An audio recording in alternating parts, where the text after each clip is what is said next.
Bases dropped on the first Reaction Monday of 2024. John here, Matty Cruz on the ones and twos, you there. And it's our standard cavalcade of stars on a Monday. All right, so here's the rundown before we get into opening kickoff before our first guests show up. Abe Gordon and or Garrett Chapman from 92.9 The Game coming on at 9:15 after opening kickoff to talk about Atlanta United for 15 to 20 minutes. Remember, you can throw in all of your comments, Reaction Monday, over, under, on par. Throw them in the Twitch pitch. We'll talk about them most of the first hour. Hour number 2 starts with Bart Keeler, Soccer for USPOD. There's a new USPOD that is going to be posted to the network where Bart and For the Culture, FTCUTD, they go over all of the new jerseys for the 2024 season. So that'll be up later today. So Bart Keeler from the Soccer for USPOD joining us at 10 o'clock to talk women's national team, to talk the episode number 80, to talk reffing down here because there were a couple of incidents.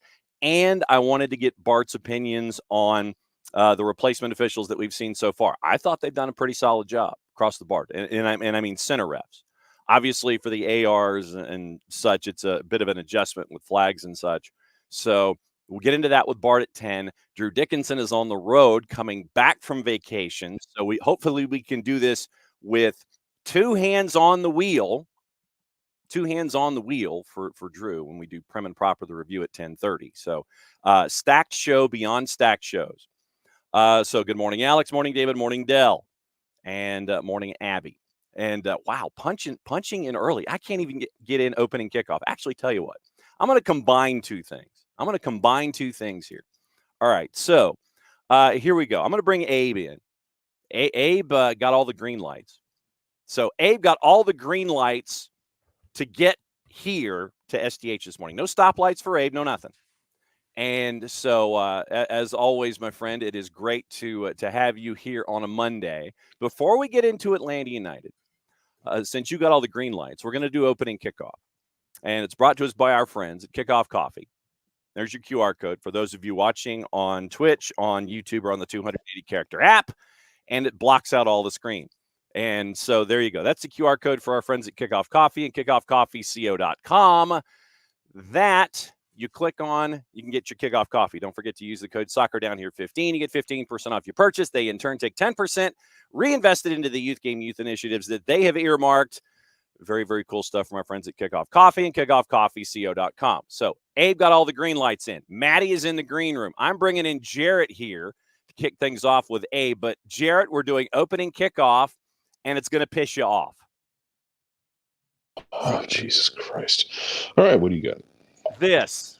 All right, so, Abe, I don't know if you know about this particular soundbite that I'm about to play, but it's Neanderthalic in nature, and so we're going to start our Monday off with stupidity down here. Oh, I know what There you you're go, about. he's done. Good girl. Good girl. Oh, gee. Wow. Yeah, so one more time from the top. One more time. But you're the one that's bringing that Yes, up. absolutely. So can you not give us some more on it? Done. Good girl. Done. Well done. Cheers. There you go, he's done. Good girl. Good girl. Oh, gee. Brendan Rogers, ladies and gentlemen, being a Neanderthal, welcome to Monday. Hi, Abe. How you doing? I'm doing good. That's normally how I greet my dog, but it's unfortunately not a human being. So, today I feel like I'm a better man than Brendan. Yeah, so bottom line, for those that may not know, and Jarrett is our resident Celtic fan, and he's as livid as humanly possible because Celtic isn't even in the lead in the Scottish League. Basically what happened, took 2 stoppage time goals from substitutes to get a win over Motherwell. So Brendan Rodgers and Jane Lewis, after the match, Jane's asking questions. You wanted to elaborate on comments made after the win. He was PO'd after the goals from subs. And so now they're 4 points behind Rangers. And so Rodgers goes, there's a story being written about this group, but we'll write our own story. And then that's when all of that happened. Brendan was like, nope. And then he finishes, okay, done. Good girl. Well done. Lewis laughed it off. I mean, I give her full credit, but Brendan Rodgers is a Neanderthal. And good morning. Yikes. Jarrett. He's stunned. Jared is still stunned about this. No, no. Let me lay this out. Go for it. He can be as mad as he wants about being 4 points back at Rangers. You were 8 points up on Rangers when they fired Michael Beal, and you have completely gacked it. All of the so the lead into that entire thing that happens is he does the whole, we haven't written our story. Our story's yet to be written. I guess everyone decided they're Cody Rhodes now. Everyone went full Cody Rhodes. Here's the thing. He did that soundbite for TV and then did the same, like almost verbatim kind of thing for radio. Yeah. And I think he expected to be able to just that's the final word because Stone Cold said so, and walk off with that great soundbite. And this reporter from BBC Scotland was like, hey, you want to elaborate on that? St. Louis is like, nope, you got to talk to me a little more. St. Louis is like, a follow-up, please. Yes. Oh, man. Yes. Welcome to stupidity. I'm like, yeah, it's really dumb. It's really unnecessary from Brendan Rodgers, but Brendan Rodgers' legacy is already tainted from the fact that, he was at Celtic, then left in the middle of the night, like got on a Mayflower moving van in the middle of the night, went to Leicester, was fine for a while, then fell apart, tried to reestablish himself, went back to Celtic to try and reestablish himself, and has completely spit the bed. Yeah. No, his legacy is just screwing up his own legacy. It is what it is. Like, this is but a block in the pyramid of suck that he has built. A block in the pyramid of suck. I like that. All right. So we'll get into more of that in a bit. Now, Abe is here. Abe didn't know that we were going to talk about Brendan Rodgers, so that was opening kickoff. Brought to us by our friends at Kickoff Coffee and kickoffcoffeeco.com. That's how we do things around here. That is, where's my QR code? Right there. There we go. Use the code SoccerDownHere15. You get 15% off your purchase. They, in turn, take 10% reinvested into youth games and stuff. They've earmarked very, very cool stuff from our friends at Kickoff Coffee and kickoffcoffeeco.com. Okay. All right, Abe, since we've had, let's see, so 2, carry the 1, 4, 24, 36, 41 hours, actually 40 for you because you and Garrett had the postgame show. Now that you've had 40 hours to process what happened in Columbus, what are your 30,000-foot thoughts as we get things rolling? Yeah, my thoughts really haven't changed much from the immediacy of the postgame.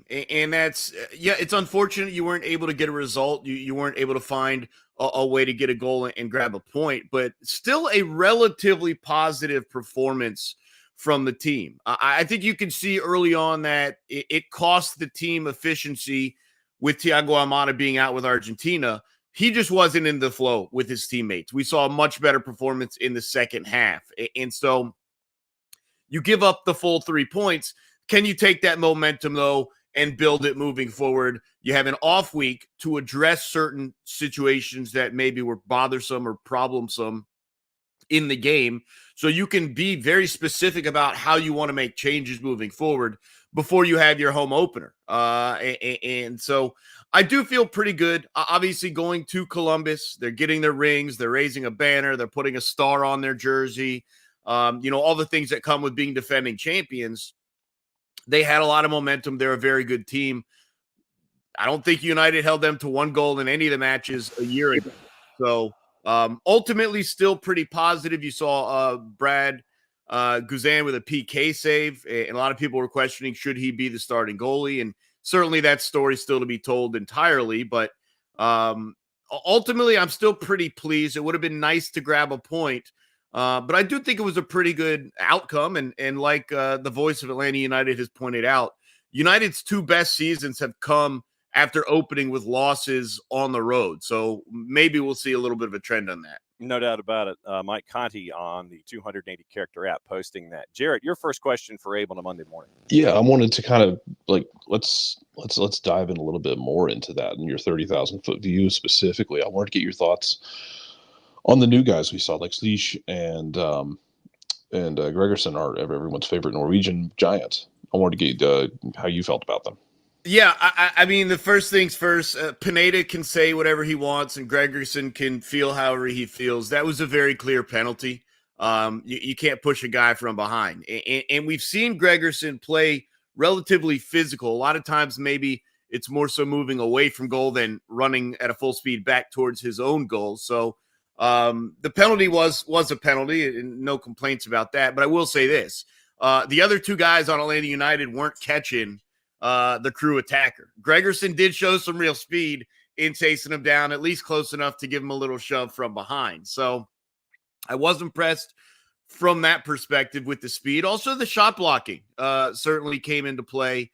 Who knows if Goose is getting to that ball that Gregerson put over the post with his head. So very impressed, even so.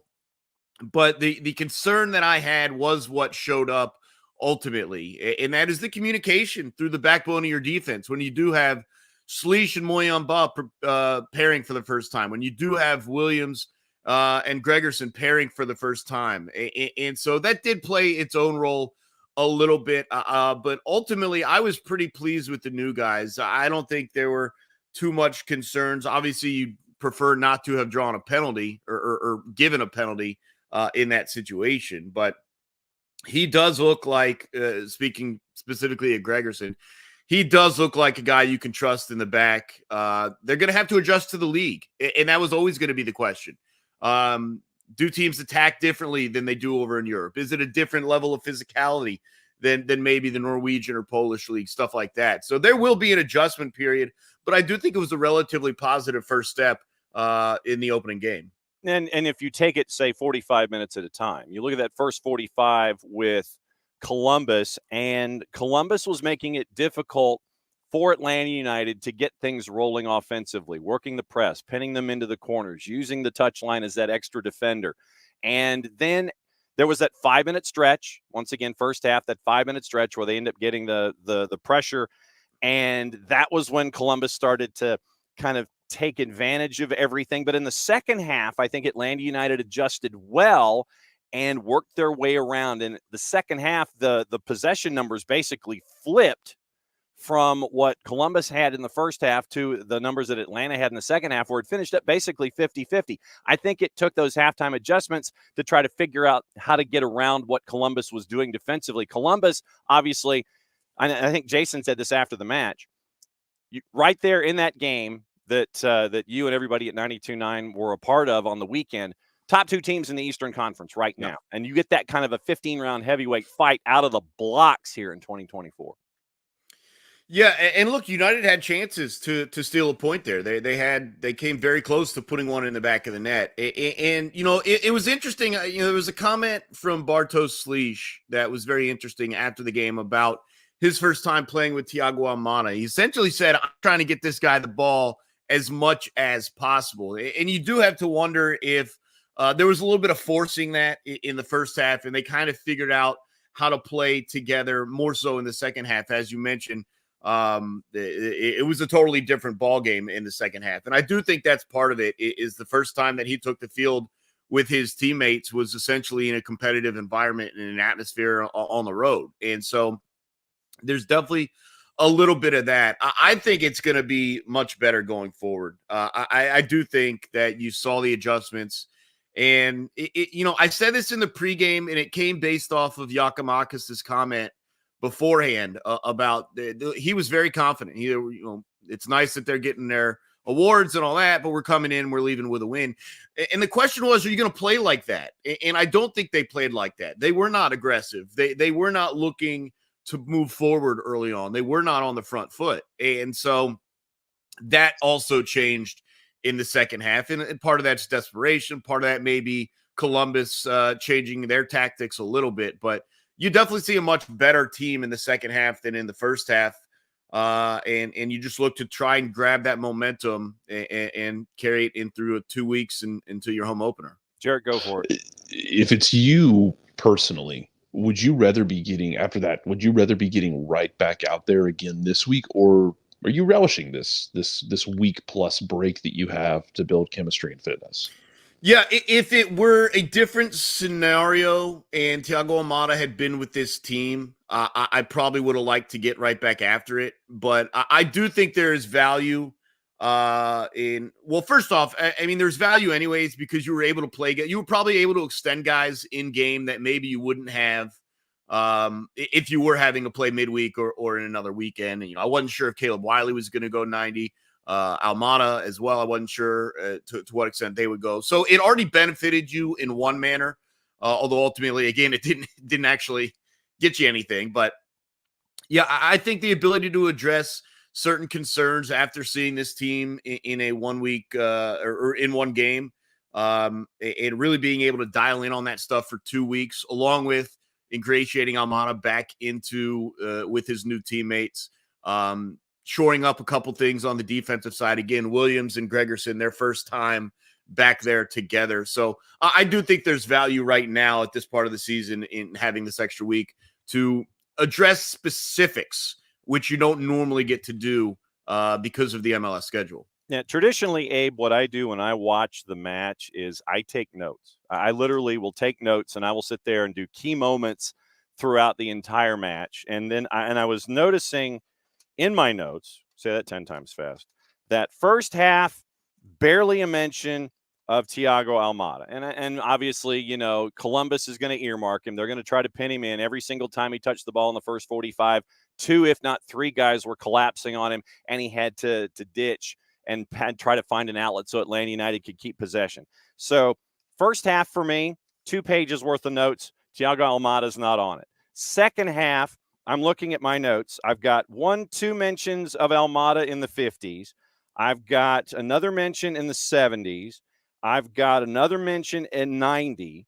And I think to your point, where you have Thiago, who invested all of this time and all of this energy into the Argentine national team to get them to the Olympics, it's going to take him a while to get back into full song and get that engine revving with the way that you're looking for. And once again, I think we found that rhythm with him, especially second half in this one. And to your point, I think that the off week will help with those relationships, those little societies that we talked about.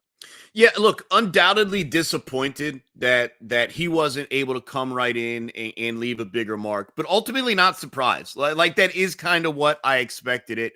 And credit to Columbus, by the way, who they have to force that issue, because if you do give him space, he will take care of it and play within the flow of the game. They did not, and so he had to change his individual tactics. But look, the thing we saw, what makes him great, and you just pointed it out, there were a couple of moments that came real close in the second half, and it doesn't take much for him, because we've seen this throughout Almada's career, and he had 19 assists last year to go along with a boatload of goals as well.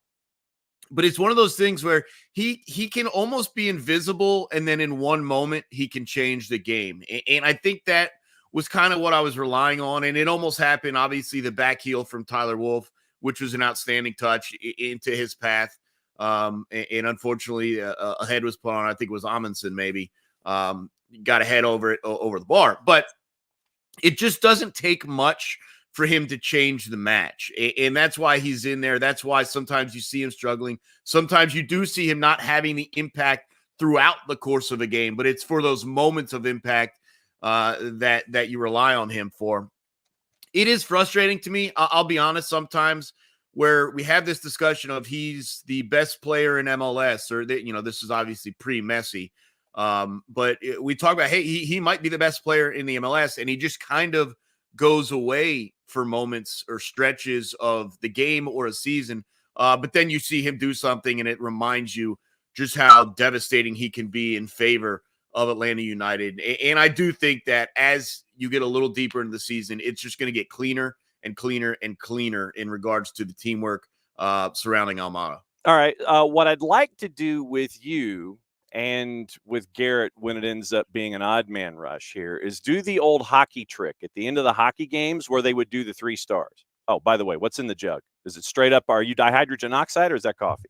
This is just water. Okay. It's just ice water. All right. So what I want to do with you and Garrett after every match on a Monday, and I know I'm springing this on you too, I want to do 3 stars. So we'll give the match the hockey treatment, and give me your 3 stars of the match. And if we can find a sponsor, the more power to it. But give me your 3 stars from this match against Columbus.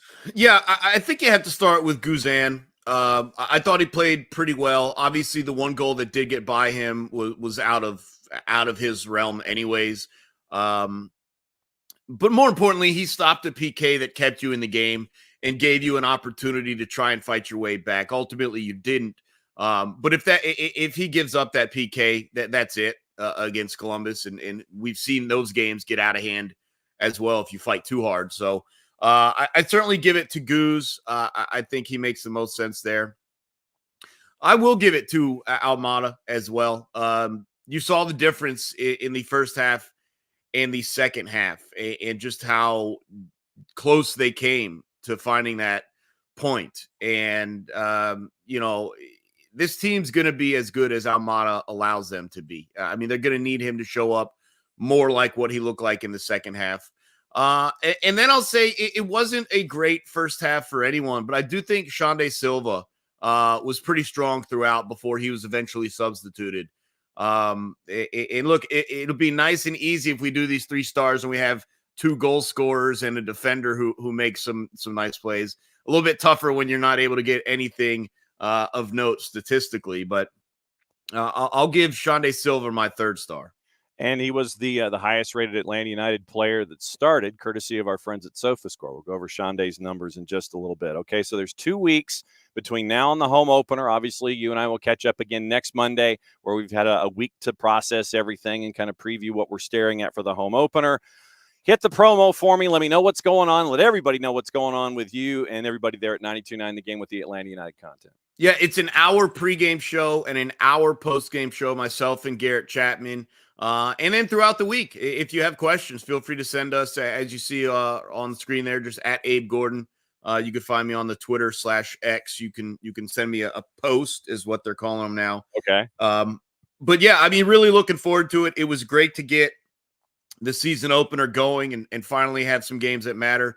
It's going to be an odd week off without any action this weekend. Certainly we'll take in some of the other MLS games throughout. But yeah, I can't wait. Home opener. We're going to be at the stadium doing the shows, pregame and postgame, and we're pretty excited about it. Looking forward to it, my friend. Thanks as always for hopping on and batting leadoff every single Monday with us here when it comes to SDH and all that you guys do over there at 92.9 The Game with Atlanta United. Enjoy your water. Enjoy your palatial background there. That's a very nice set that you've orchestrated this morning.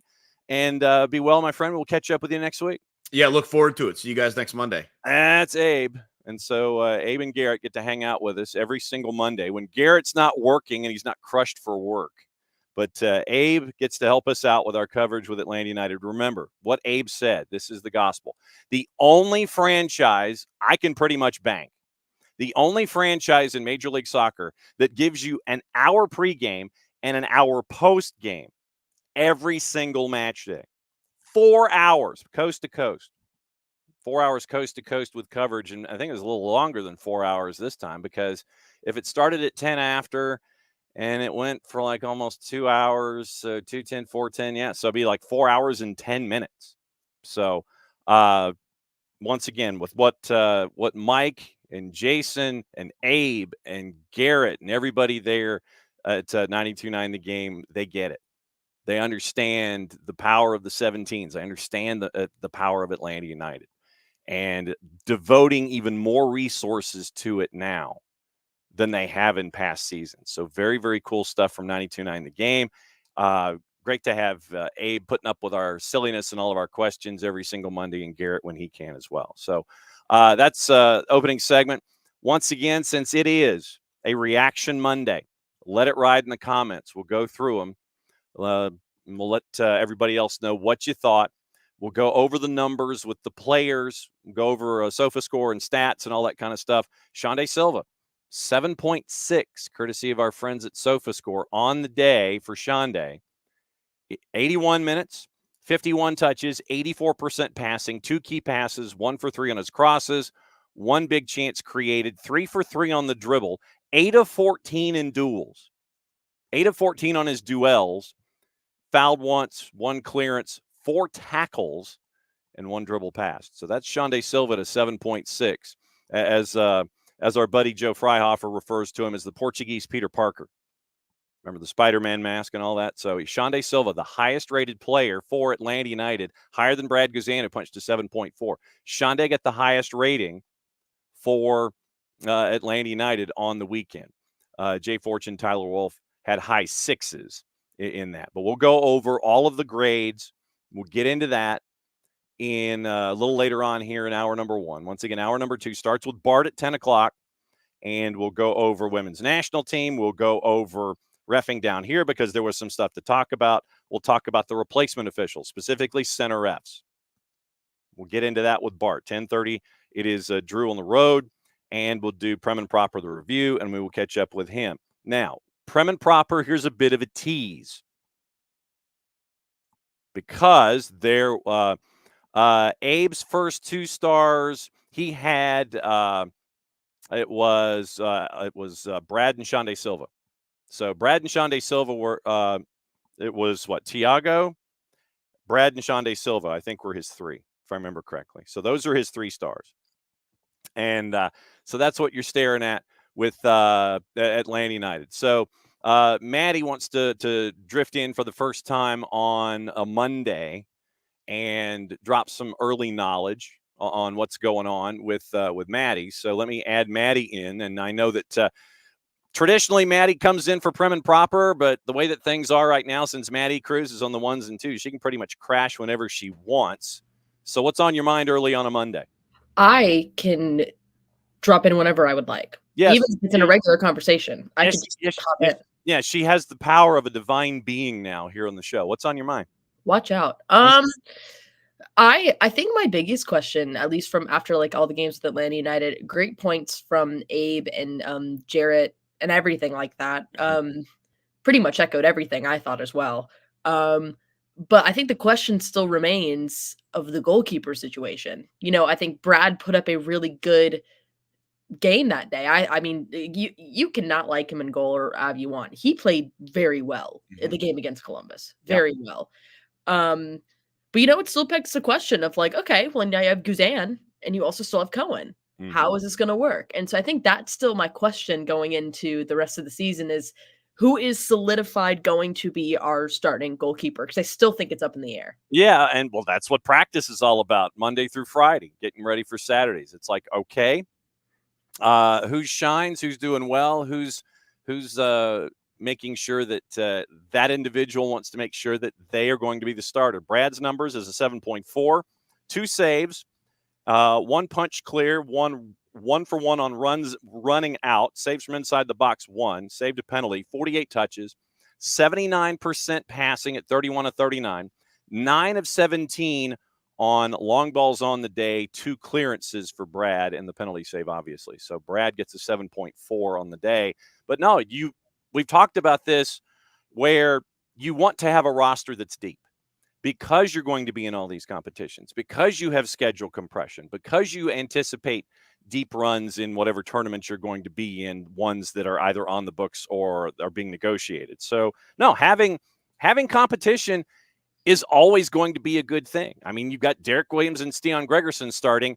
Louisa Brahm is not just going to sit idly by and sit there and go, okay, well, it's Derek's now. No, I mean, that's what we're talking about at the back with Derek and Gregerson and Noah Cobb and Louisa Brahm, Ronald Hernandez, a part of that discussion in the midfield.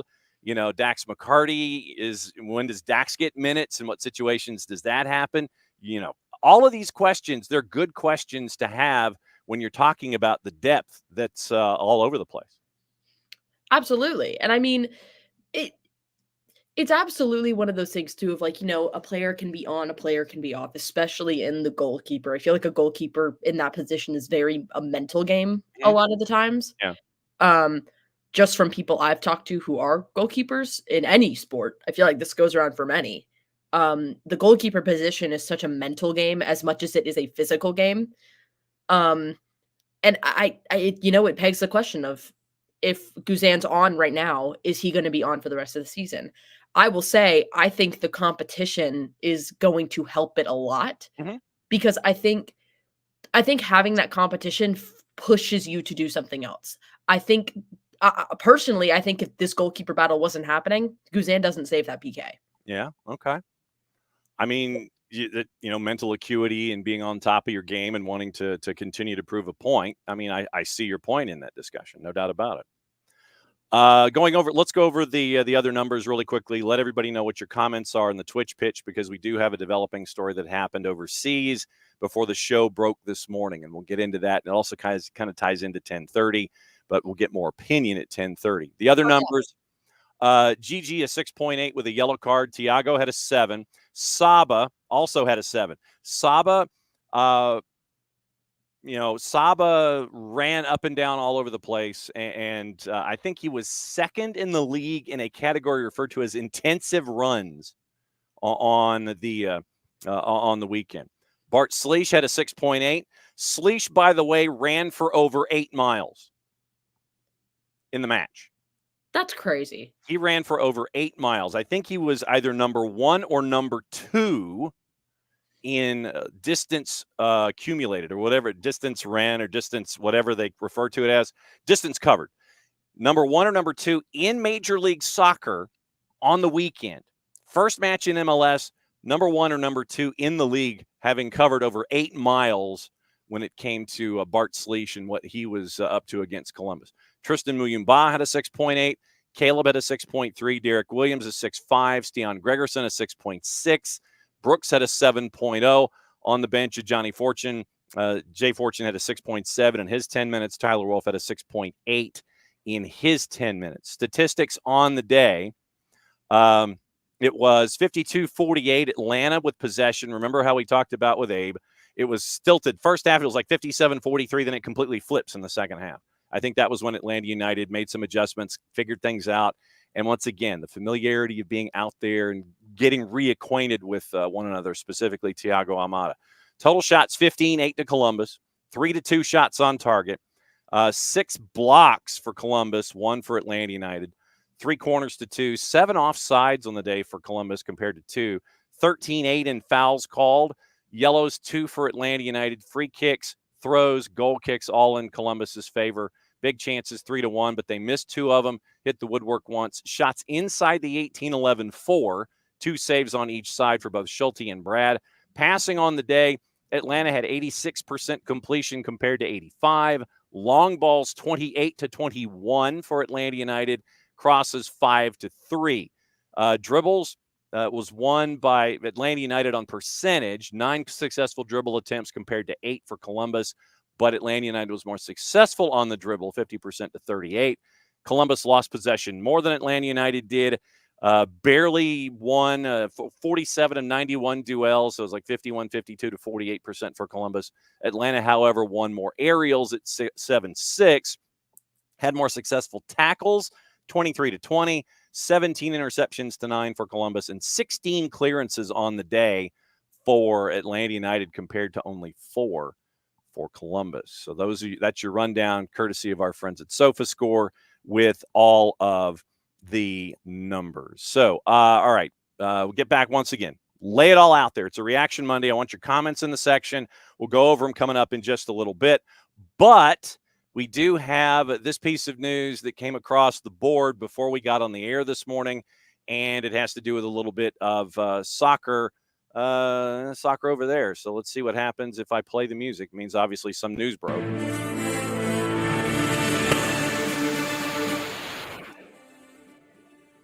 And it has to do with Everton. And I know that there are a couple of Evertonians here in the Twitch pitch. The first ruling on Everton's point deductions has come across. 10-point deduction for breaching profit and sustainability rules reduced to 6 following the appeal hearing. Premier League released a statement revealing 2 of the 9 grounds of Everton's appeal were upheld, sanctioned by an independent commission back just before Thanksgiving. And the club will now be on 25 points, moves them up to 15th, 5 points above the bottom 3. Everton came out with a statement. They're satisfied with the appeal that resulted in a reduction of the points sanction. Rob Edwards for Luton Town basically said in his Monday press conference that you can't rely on any other kind of point deduction for anything. So they've got to take care of business and put business in their own hands. No real surprise there. Nuno is not focused on the implications. He's focused on making sure that Forest can stay up. And so what happens next? Remember, Forest is in the same boat. Process is, once again, from 21-22 complete. Now, Everton's also been charged with breaking the PSR rules for a second time, the assessment period ending 22-23. Nottingham Forest also charged with a similar breach in that period. Cases have now been referred to the chair of the judicial panel, which will appoint separate independent commissions to determine the appropriate sanctions. So Everton got through stage 1 from 10 points to 6 points. Now they're dealing with 22-23 season, as is Nottingham Forest. Those hearings have to be completed by April 5. The clubs then have 7 days to appeal. The appeals have to be concluded by May 24th, 5 days after the Premier League season ends. So that way, you won't have anything hanging over your head collectively like has happened in lower divisions in English football, where teams that were relegated plan on suing because of continued violations that were alleged. So you got to get it done by 5 days after the season completion so you don't get into any other kinds of legal mess. Legal mess. That's the absolute, that is the actual term, legal mess. No doubt. Don't want to get involved with it. Yes. And according to, well, this is interesting. All right. So according to Filippo Clare and our friends at Yosemar Football, Everton is also considering another bid entirely outside of 777's bid. And we've been seriously deep diving on 777 partners, and really I don't know how they would be in any condition to be approved to be owners with all of their financial problems. So our friends at Yosemar Football are saying that it could be somebody else that could be interested outside of 777 partners. So keep an eye on that. Could there be another? Credit rating agency AM Best has slashed the ratings of 777 RE from fair to weak and very weak. So that's obviously not very good when it comes to wanting to buy football clubs. So there you go. Could be another owner. Who knows? We'll see. But right now that's where we are with Everton. So you got 10 points down to 6, and you could have probably maybe somebody else chasing after what's going on. So, all right. Let me go through everybody who's in the barn, and we'll go through all the hellos. Let's see. Morning, Dell. Morning, Abby. Morning, Tom. Yes, Tom, we're 15th. Tom is absolutely ecstatic about being 15th at the moment. Morning, Alex. We can talk about Messi and Friends if you like. We can talk about that late night last night and what happened there. I'm sure there were plenty of black helicopters out and about sitting there going, okay, something's going to happen. It's going to be a draw, or they're going to come back and win. I'm going to get on my soapbox. The Marquis Delgado second yellow, and we can get into that with more at 10 o'clock. Yep. So morning Pars. Let me get through all the hellos, and then we can get to your soapbox. Morning Nile. Morning Four Card. Morning Emilio. Morning Hutch. Let's see. And morning Harry. Morning Ropes. There we go. All right, soapbox, go. You wanted to get on your soapbox? Get on your soapbox. Oh, geez. I mean, listen. My soapbox is I don't even know. Listen, I just wanted LA Galaxy to win so bad. Okay. Wanted them to win so bad. But I will say props to the Galaxy for getting in there and not backing down. They really stood up to them. Mm-hmm. Well, and remember, and this is Luis Suarez out there just looks absolutely painful. Absolutely. I mean, let me let me see those numbers. I have to see Luis Suarez's activity here. So, all right. So lineups: Luis Suarez in the middle, punched a 6.7. No real surprise, an average number. So Suarez, here we go. No shots on target, no shots off target, no shots blocked, no dribble attempts. 24 touches on the day as your number 9. 15 of 20 passing, 75%. 2 for 2 on long balls, 1 for 2 on his ground duels, 1 of 3 overall.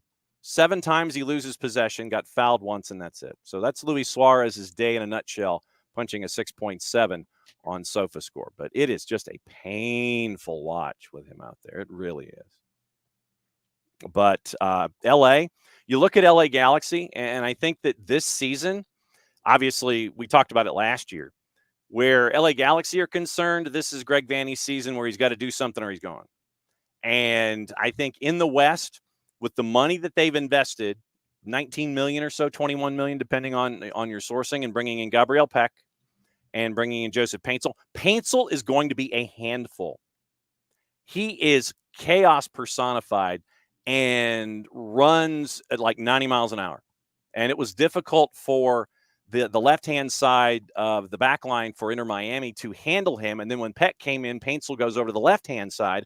So you had Gabriel Peck on the right, Paintsil on the left, creating problems with speed. And I think that once again, you look at what LAG did with their speed, and it is going to create problems in transition for Inter Miami and Messi and friends. It is going to be, you get teams that want to run, can get the ball in transition, it's going to be hell for Messi and friends to try to get back defensively against that bunch. But Paintsil and Peck, once they get, they get acclimated to Major League Soccer and they get over the travel and all that kind of stuff, LAG could be a handful with everything that they've got up top with Ricky Puig and Puig. So it's a P3. It's Puig and Peck and Paintsil and the Bishop Joveljic up front.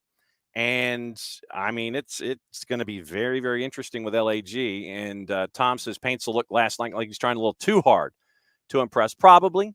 I mean, first time out, you're a home crowd, Messi, all that kind of stuff. And you knew that Ricky Puig was going to want to try and show up the Gulfstream Galacticos with all of his old former Barcelona teammates. They hugged in the tunnel and all that kind of stuff.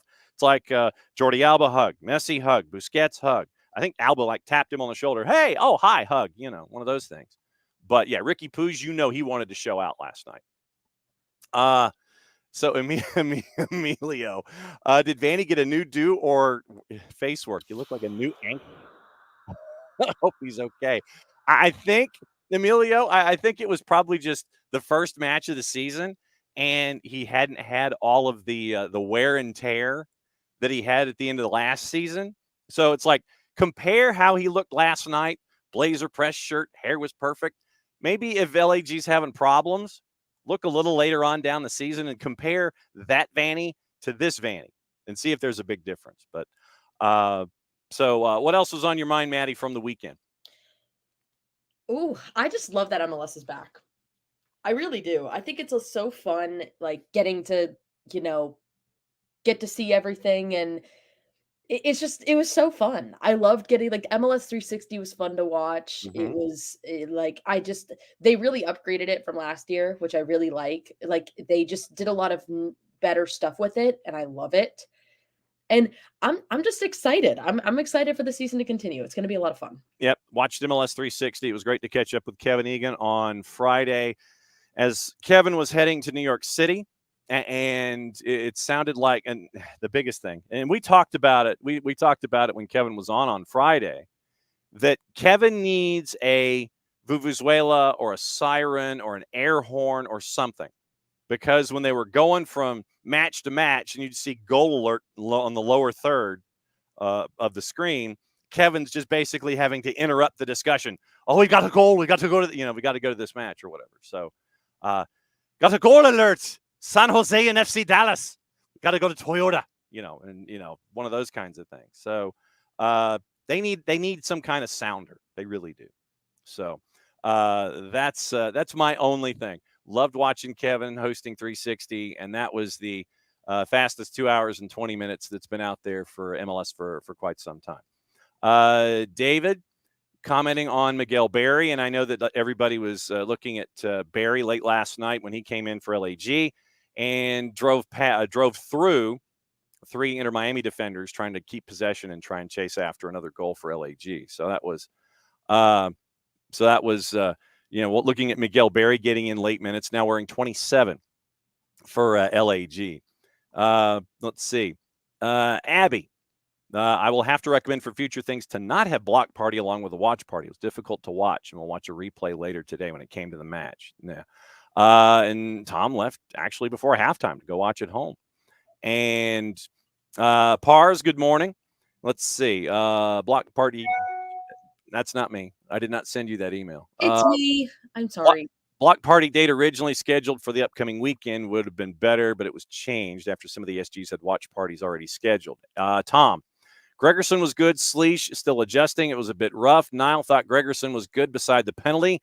Think that he played a role in making sure that this was only 1-0. I mean, we always talk about the closing speed and having a free safety like Stian Gregerson. When dude is 6'5", he can close a little quicker than a lot of other folks.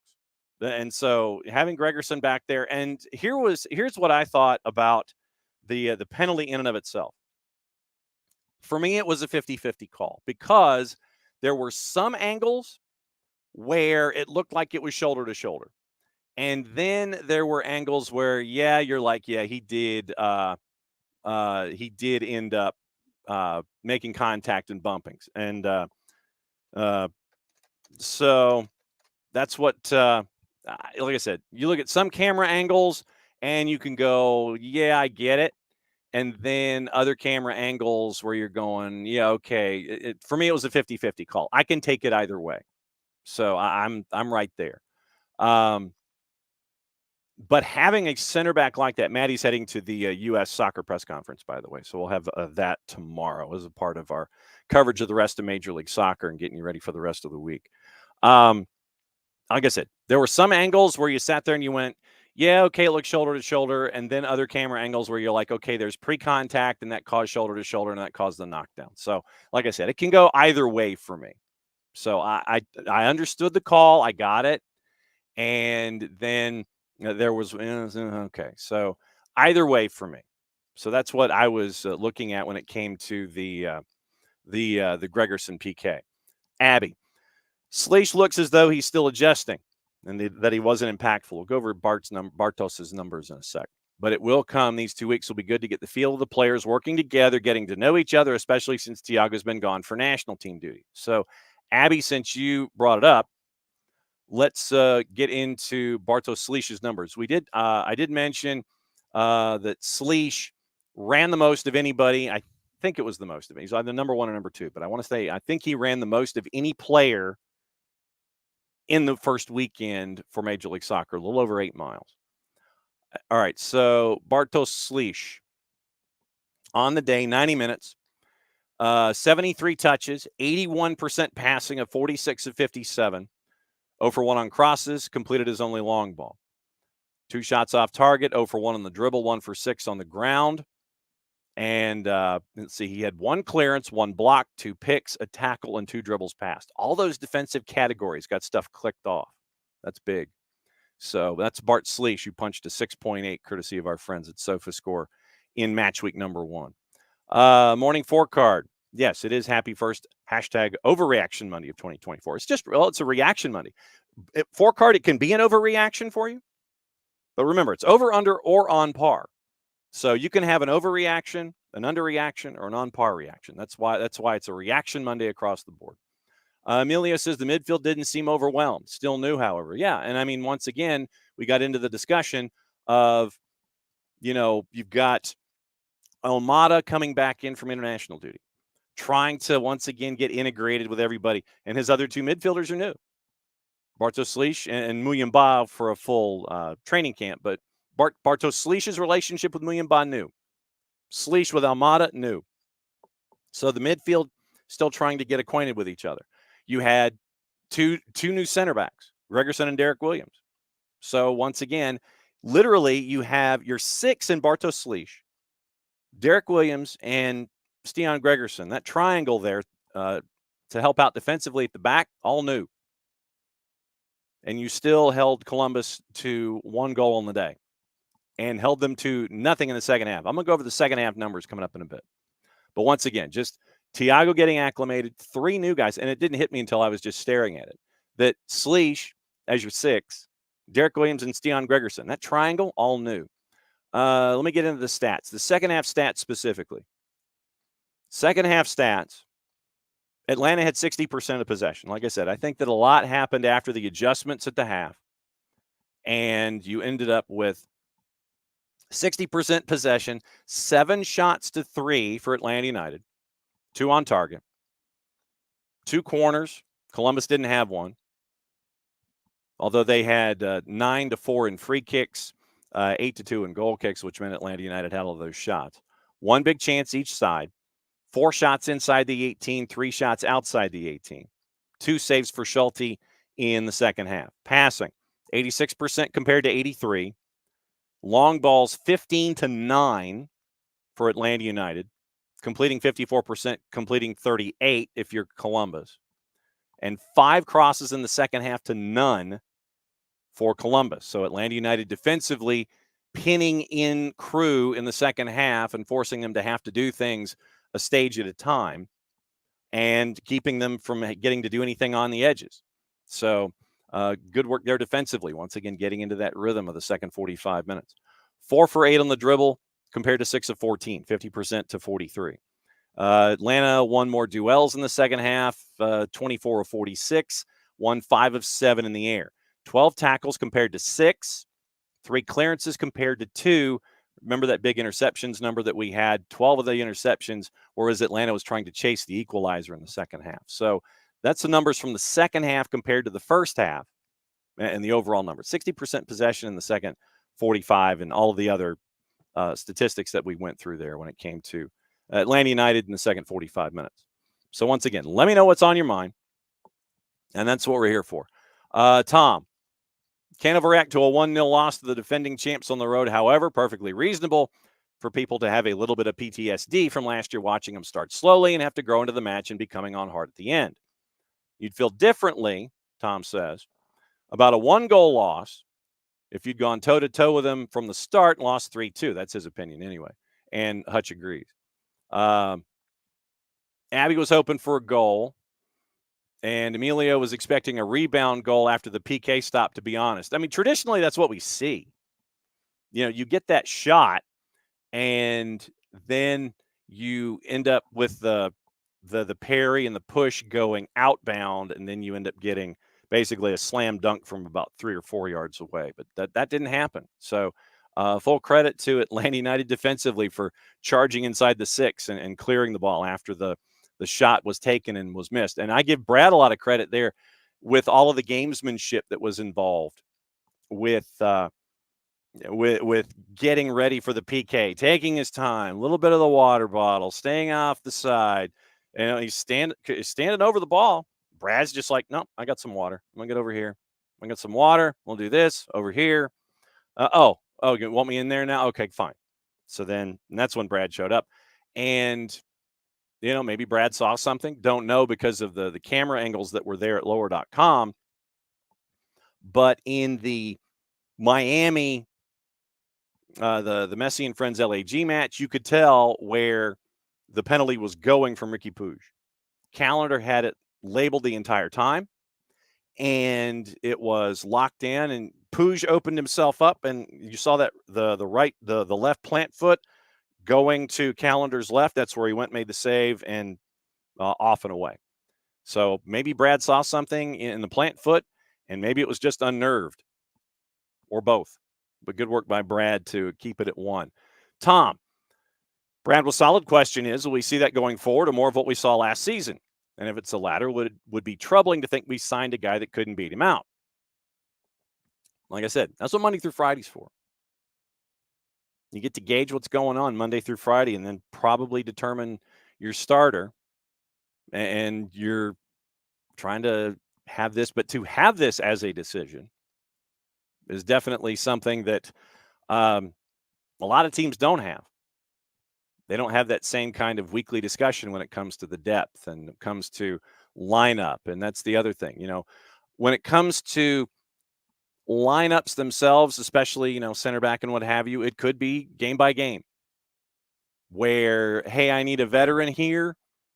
I'll put, somebody in to discuss what's going on, and we'll rock and roll from there and see what happens. But that's where we are. We'll get back to your comments once again. Everybody in the comments, let's fire away and let me know what's going on the first Reaction Monday of the year. Speaking of reaction, it is 10 o'clock on a Monday, and it is time to catch up with Bart Keeler. Let me take care of clicking and things. So, Bart, as always, incredibly on the mark. And so Bart is in here on Monday. How was your weekend, my friend? Very great, very long, very busy. I had to come in town and visit me. She lives in Nashville, came down, and we went to a concert last night. I am tired. I spent a lot of time not sleeping this weekend. It was great. Okay. It was a lot of fun. Well, what was the concert? I mean, don't leave me hanging. I mean, I saw it on your IG, but who was the concert? It's an artist named Haley Witters. She's a country artist from originally from Iowa, and she's playing kind of a small tour of her own headlining shows, and been supporting her for a while. So I was glad to see her in person as her headline show here in Atlanta. There you go. So Arsenal. Let me ask Arsenal, and before 10:30 and Prem and Proper takes over. What do you think? I mean, it's going to be a 3-horse race, and it's going to be fun. Yeah, we need Man City to I don't know, magically get fined and docked points for all their financial improprieties. But I think I'm just encouraged to see Arsenal playing so well. I was very disappointed with that midweek match in Champions League. Obviously, different set of scenarios, but the fact that they bounced back with so many goals again, and that was why midweek was concerning, because we had been on this tear of scoring like I think 27 goals a game or some crazy stat like that, and to get basically no shots on goal against a Porto team that's good, obviously very organized and resolute defensively, but still you would have hoped that we would have looked a little better in that match. To bounce back with a resounding win over Newcastle is nice. And yeah, it's tight at the top right now, but I'm just happy that they're playing well and seeing a resurgence during this part of the season where historically Arsenal has decided to forget how to play soccer. We had that in December, and hopefully we're past that. What's the mug today, by the way? Share. There you go. Yeah. Well done. Nicely done. All right. So do you want to start with the women's national? Actually, let's start with episode 80. What can folks anticipate with you in FTC? Yeah. So I guess I gave you the file that was too short. I don't know what happened there. Probably just some uploading issues. So I brought on Greg from the For the Culture United podcast, who a lot of you all may know. He does a lot of good work with custom designs, nameplates, and such, and a lot of that for Atlanta United. He's based here in Atlanta. And we just kind of go through all the MLS jerseys we liked and the ones that we didn't like, and then focus on if the Adidas partnership is good for the league. Spoiler alert is that I think I've said this on this part of the show too, is I actually think the Adidas partnership with MLS is a overall good thing. But I do think that you could make the argument there that it's holding the league back in some ways. But maybe specific teams are being held back rather than the league as a whole. So we get into that and kind of the design problems that brings, but also the business kind of hurdles that it creates. It's a really long episode because we talked about a lot, but it was a good conversation, not just about graphic design and jersey design, but also about the business of jerseys and MLS. Yeah, just don't be fanatics in Major League Baseball. We are not doing that. That's so awful. U.S. women's national team, it's very, very busy with the W and the Gold Cup. Early thoughts? Yeah. Well, first off, I think the first game was good considering that was your rotated roster, right? That lineup was a lot of young players. We saw it and we're like, oh, that's interesting. And they were pretty dominant in a 5-0 win over a not great Dominican Republic team. We're seeing that. Obviously, they qualified, but they're still not at that level. But to back that up with a very resounding 4-0 win over Argentina, and look in control the whole match. Didn't really give Argentina a whole lot of chances outside of, a hopeful prayer from almost midfield, a Steph Curry attempt almost, or a Caitlin Clark attempt probably is the better reference nowadays. It was good. And Argentina is not a bad team, so you're going to give up chances to them. I think that's the takeaway, is that you limited what the other team had and you created a lot. I think also when you're looking at this team, just overall from the 30,000 foot perspective, as you can see a change of philosophy from the previous coach to Twyla, and even with Emma working with Twyla. I mean, we saw back three that was also kind of just more of an amoeba shape and attack where people were everywhere and moving everywhere. It was a little bit more rigid against Argentina. That's probably just, again, because Argentina is a better team than the Dominican Republic. But those types of thoughts, mentalities, and ideas are coming from Emma. And that's the change you're going to see, is a more fluid and dynamic attack that we were frustrated with under Vlatko, being stale, stagnant, and uninspired. Two players that I wanted to get your opinions of. The first one with being very, very busy and putting the ball in the back of the net. What did you think of what you're seeing from Jaden Shaw so far? Jaden Shaw is coming for a starting midfield spot. Especially, with Haran and Lavelle. I think the frustrating part for fans is that they are incredibly talented players, but I just don't know if they've ever reached the potential that we wanted them to. Now, granted, this last cycle was under the Vlatko regime, when maybe that was the reason and not them. But Jaden Shaw, at a very young age, she's still a teenager, is performing at a very high level for both club and country, and that is cool. And she doesn't ever look like it's too big for her. Yeah.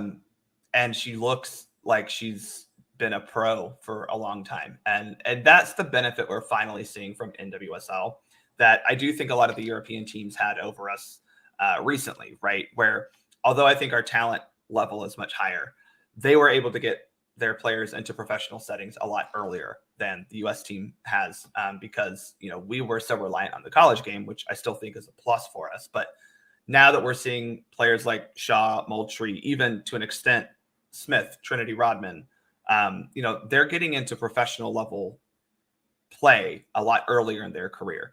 And that you can see when they go to an international, call up, they don't look out of place. They're like, yeah, okay, I'm a professional too. I got this. And I think that's the greatest part of what NWSL is seeing. And obviously this is because we're 10 plus years after the start that we can see the fruits of this. And there are more steps that we can take to get that going quicker. But that is the big thing that you're seeing now, is young professionals coming into this women's national team. And the other young professional that I wanted to get your early opinion on is the only player that has started both matches of the W Gold Cup so far. And it's not somebody that I think a lot of folks have had on their radar in any situation whatsoever. Corbin Albert, who's over at PSG, got both of those starts. Yeah, I'll be honest and say that I don't think she was necessarily great in either game, but I think that's also a little bit what she can bring to this team, is solid midfield play. She's really good at doing the work of an 8 where she's busy, right? Offensively, I think she does need to grow a little bit. She's a little sloppy with her passing. But from a ball recovery and just kind of tempo keeper, she's really good. And again, that's what we were missing last time, is someone like that who can do it effectively. And this is a tournament without Andy Sullivan. And again, it felt like we saw Andy Sullivan. Basically, if Julia Ertz wasn't playing, Andy Sullivan was the 6. And Albert, not necessarily a 6, but she's working kind of in that double pivot-ish. She was against Argentina, the 6. And it does seem to be something of an upgrade. And again, she's very young. She's not 21 yet, and playing Champions League minutes for PSG, has been there for a couple seasons now. And those, again, that is huge for this women's national team, because you're going to see a big turnover, I think, even more so after the Olympics. And Corbin's the type of player who needs to now get the opportunity to prove herself, and she is. Tonight, your week continues, or your week starts off, I guess, all over again. 10:15, Argentina, Dominican Republic are at 7 o'clock tonight. And folks can catch that on both the Plus, I think, and on Paramount Plus. And it's an odd mix. It's Paramount Plus and ESPN Deportes with English Spanish. So tonight, 10:15, it is USA and Mexico behind Argentina, Dominican Republic on the Gold Cup. What do you think about tonight? Well, I think the first thing we have to remember is that the way CONCACAF is doing the knockout rounds for the W Gold Cup is the quarterfinals are seeded. So however, whoever gets the most points and goals and all that kind of stuff will be the number one seed. So right now we're behind Canada in that particular race. Canada is at a +10 goal differential. We're at +9. Mm-hmm. So we do need to beat Argentina or beat Mexico by a significant margin. I mean, all we have to do is not lose and we'll win the group, but like we're shooting for higher things than that, you know. So a big win tonight is needed. I think that there's no doubt the U.S. will at least be a number 2 seed because looking at, I mean, Brazil got a win over Colombia, which was a big win for them. They needed that. But their goal differential isn't going to be able to catch up to U.S. and Argentina or U.S. and Canada right now because we're at +10 and 9 and they're like at +2. But that is the thing to watch is you need to not just win, you have to score a lot of goals. You need to put out a resounding win. And that's on top of the fact that this is a USA Mexico game, right? And the rivalry on the women's side doesn't seem as intense as the men's, but the thing is that Mexico really guns for the US because they know that's the team they have to beat. That's the team that you want to be in this region. And unlike on the men's side where Mexico thinks they're the dominant force in the region, the U.S. women are, because unlike Mexico on the men's side, the U.S. women's national team actually wins things, and Mexico just talks big game. There's the first dig of the morning. It only took Mexico. I'll dig at them all I want. It took you 12 minutes to get the first dig in the segment in. All right, so let's go to reffing down here. And there were a couple of moments that I want to get into before we get into your appraisal of the center refs that are replacements right now. First moment that I had in my head when I sent you the pregame notes was the red card that was rescinded and pulled back to a yellow with, I want to say, Sean Davis in Nashville Red Bulls match. And it was I could see it called either way because of the contact that was made by Davis. He was late. It wasn't in the face. It wasn't contact with the face. And that to me could be the reason why I would see it as a yellow and not a red. What did you see there? So I think first off, I want to talk a little bit about VAR with the replacement referees because we saw a lot more VAR incidents, especially being overturned. Now, I think this was a good incident of VAR correcting not a mistake on the field necessarily, but as you mentioned, like it could have been a red. You look at it, you go, no, we don't want to give a red card for something that really wasn't like it was close to it. But I think you mentioned the contact where it actually hit him. Yeah. Yes, it's really dangerous. Is it serious foul play or is it just, a dangerous tackle or challenge, I should say. And I think they got it eventually right just to say, okay, look, this is not the standard we want to set, right? And that's what VAR is supposed to also help with is keep the standard, supposedly.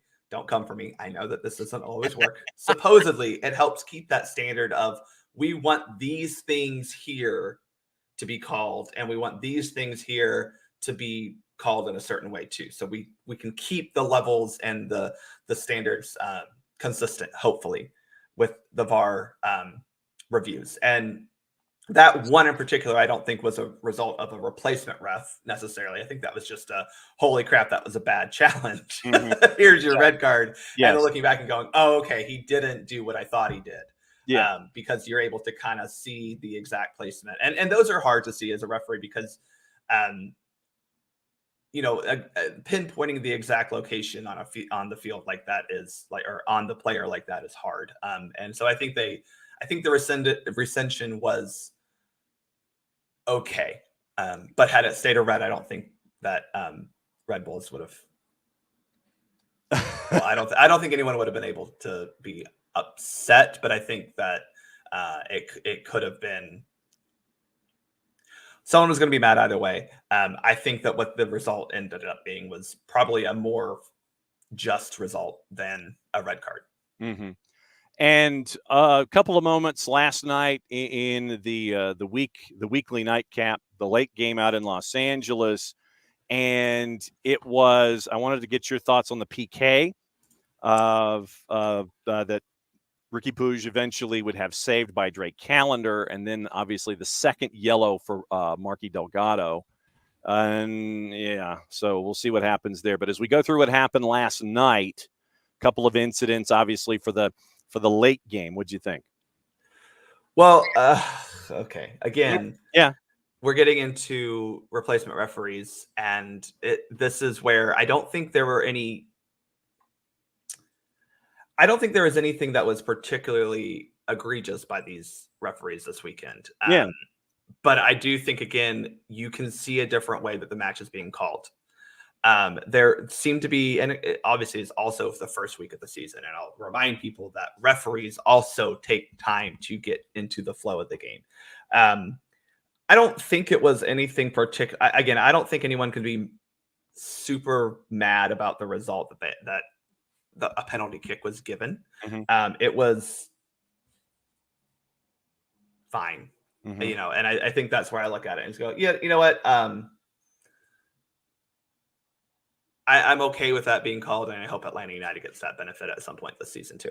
There you go. And then the second yellow that was called on Delgado, where Busquets is behind Delgado as Delgado goes to ground and tries to keep the ball from being advanced. Delgado goes in for a slide to take up some space. Busquets sees the opportunity and squats, basically. And Delgado gets a second yellow, yep.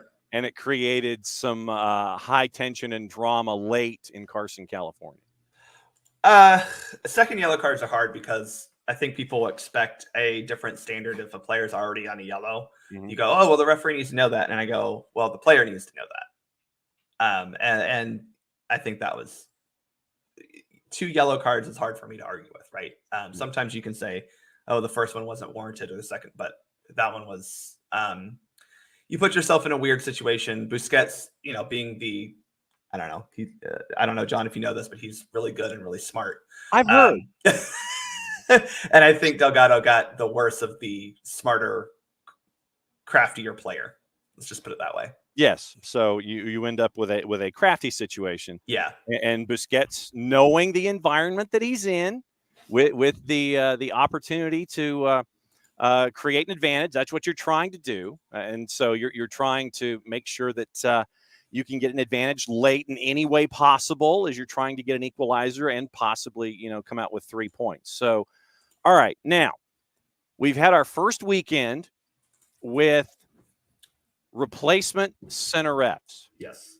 And I think legitimately across the board, and I spent the entire weekend watching everything from individual games to 360 and was all over the place. I can't think of anything that was totally, completely egregious and horrendous when it came to these center refs. I thought that they navigated it very, very well. So I'm trying to find this stat, and I should have bookmarked it on Twitter because I forgot to, but the 12-4 stat? Yes. Thank you. Yeah. Mm-hmm. Basically, essentially that there's been more, there were more reversals through VAR than there have been in a normal, with normal referees. Let's put it that way. Right. Okay. Here's my thing. I think the first week was fine, but I also think that people think that every single game and every minute of the game, pro somehow screwed up something. And that's factually incorrect too. When you're looking for referees to do good, guess what? You're going to see that they're doing a good job. Mm-hmm. When you're looking for referees to do bad, well, guess what? You're going to find that they make mistakes too. And I was watching with a keen eye, and I thought that, especially in that Atlanta United game, I felt it was a little inconsistent. Now, granted, it's hard for me to be completely unbiased because I'm watching this game wanting, good things for Atlanta United. Right. It did feel a little bit like the ref did a little bit like a college game. Murder was about the line that you had to get to for a foul. I was going to say there was a lot at least if they were wanting to foul Atlanta United, right? Yeah. And I think that was what frustrated me is Columbus got some fouls that I was like, but that happened to us. But again, because these are not, yes, I know, Abby, that's kind of the point, right? These are a lot of college referees who are now refereeing now. And so that's what you're getting, right? Is a game called by what the college referees would look at. And college referees allow for a lot of play to continue because to them, the ball is in possession, you're going. And this is something that even I use is because you don't want to insert yourself in a game too much. Yeah. And take away from the players to decide the game. However, we have to also remember as referees that players fouling another player is also the players determining that they want to, like, that's part of the game. And if they're going to be physical and foul players, even if that player continues to have the ball, the players are also telling us that this is how they're going to play, and we have to police that a little bit. I thought it was, again, a little inconsistent up and down across the league. We'll see how week 2 looks, because that's the other thing is you can have a good game one day, and then you can come back to the next game, which is a completely different animal. How do you referee? How do you manage? How do you work in that capacity from game to game is the question. And that's something that all referees try to work on is personally and within the context of the league and the competition. How are you consistent game to game? So that's what I'm curious to see for next week. I'm also curious to see if they ever once make an actual controversial decision against Miami, because we're 0-2 in that department. Let me circle back to that in a second. I think also, and where you have the center refs that have been brought in, the replacement center refs, you have these experienced VAR that are back in the building. Yes. And that's another subplot to this where you might have these experienced VARs buzzing down a little more than normal to kind of keep things, I don't know if you want to say protect the collective or whatever phrase you want to use, but I think that VARs in general might be kind of overseeing a little tighter than they would otherwise because they're more experienced than the center refs that we're seeing. Yes, I think that's exactly right. And as I mentioned earlier, VAR can help with kind of keeping those standards tight. And when you have a bunch of referees who are not trained to be MLS referees, again, it's not about do you understand the laws of the game, it's do you understand how MLS has decided we want this game to be called. The VAR officials can help with that. And also something that we haven't talked about directly is a lot of these referees, while they may have to meet the fitness standards of whatever they were refereeing before this, that wasn't the case for MLS hiring them and pro hiring them for these matches. They were not required to pass fitness tests because obviously they're, it's unfair to ask people a month before a season to say, hey, can you pass this fitness test? And again, if you have if you referee college, you have to do some sort of level of fitness test. So these aren't unfit humans. What? But, I could tell that there was different movement mechanics with some of these referees. Another thing that I saw, John, a lot, actually, I don't know if anyone else noticed this, but a lot of offside flags being raised before the completion of play. Right. Which, again, these referees usually don't have VAR in their matches. So if they see an offside, there's always a delay to an extent because we are trying to make sure that, yes, did I get the call right? Is the player in an offside position? Was that player actually actively involved in play? But that is something that I noticed more than anything is just movement mechanics from the center referee and assistant referees putting their flags up before the phase of play has been completed. Well, yeah, and to your point about that with the ARs, and I think that once again, it's getting you mentioned getting adjusted to the speed and the dynamics of Major League Soccer. in addition to the information that they already have on the levels that they've already been in. And so having all of these new toys for them, I think I would say that these center refs and these ARs, they're more self-reliant, I guess. Yes, that's the best way to put it. Yeah. And yes.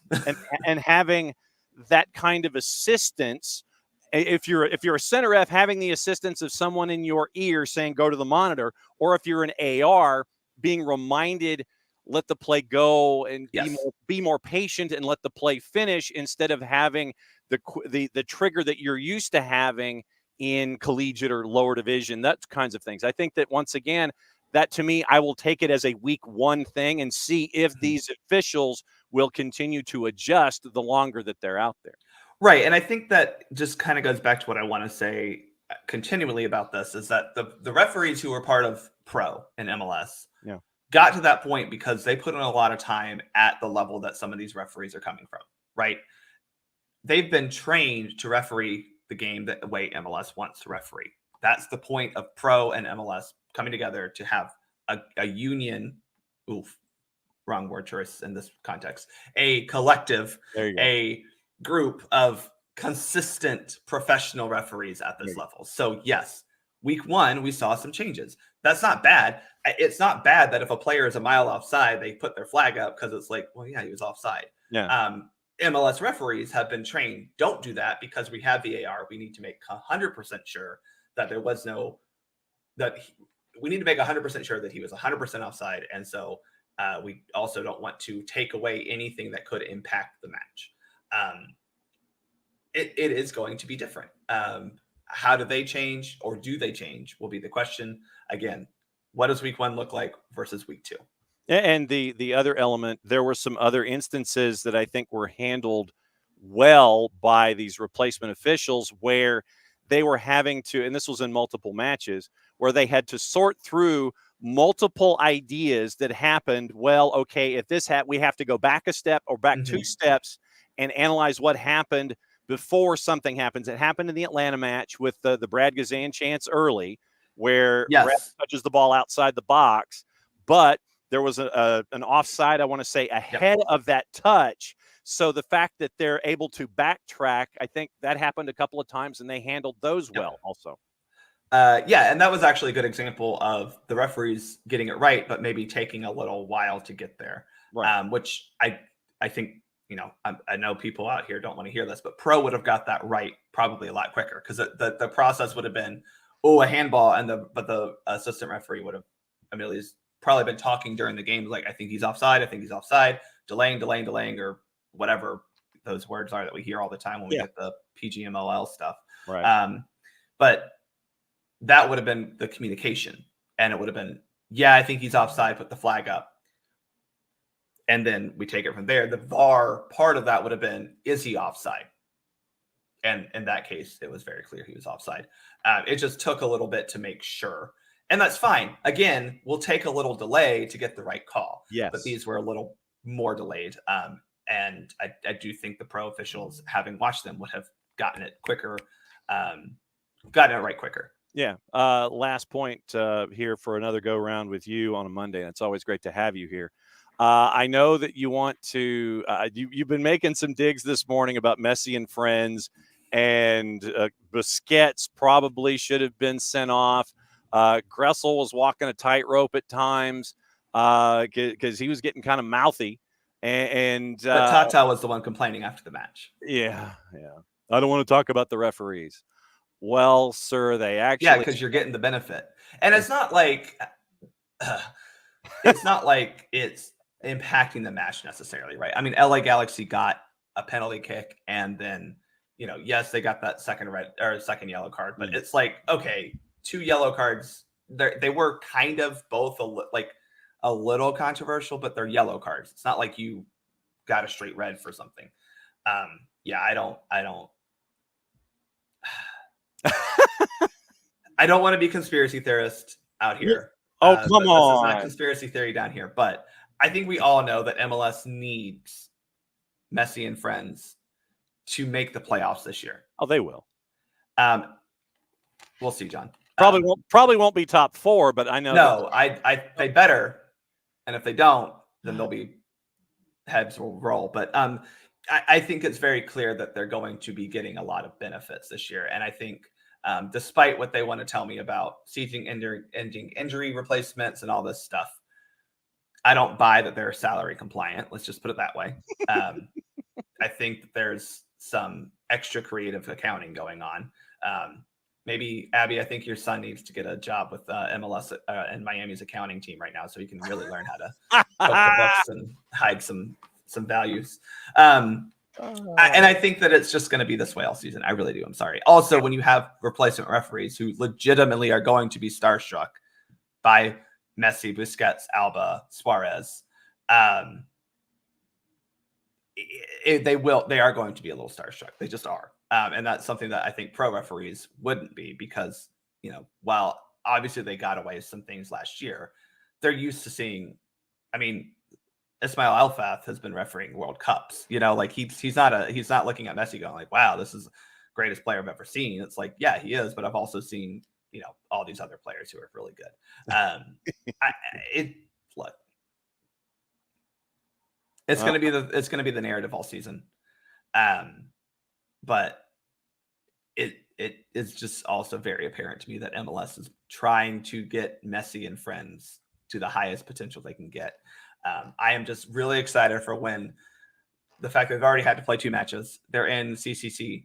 They're going to be in Open Cup. They're going to be in, once all the matches start catching up to them and Suarez, Messi, Alba, Busquets are playing several matches a week on 85-year-old legs.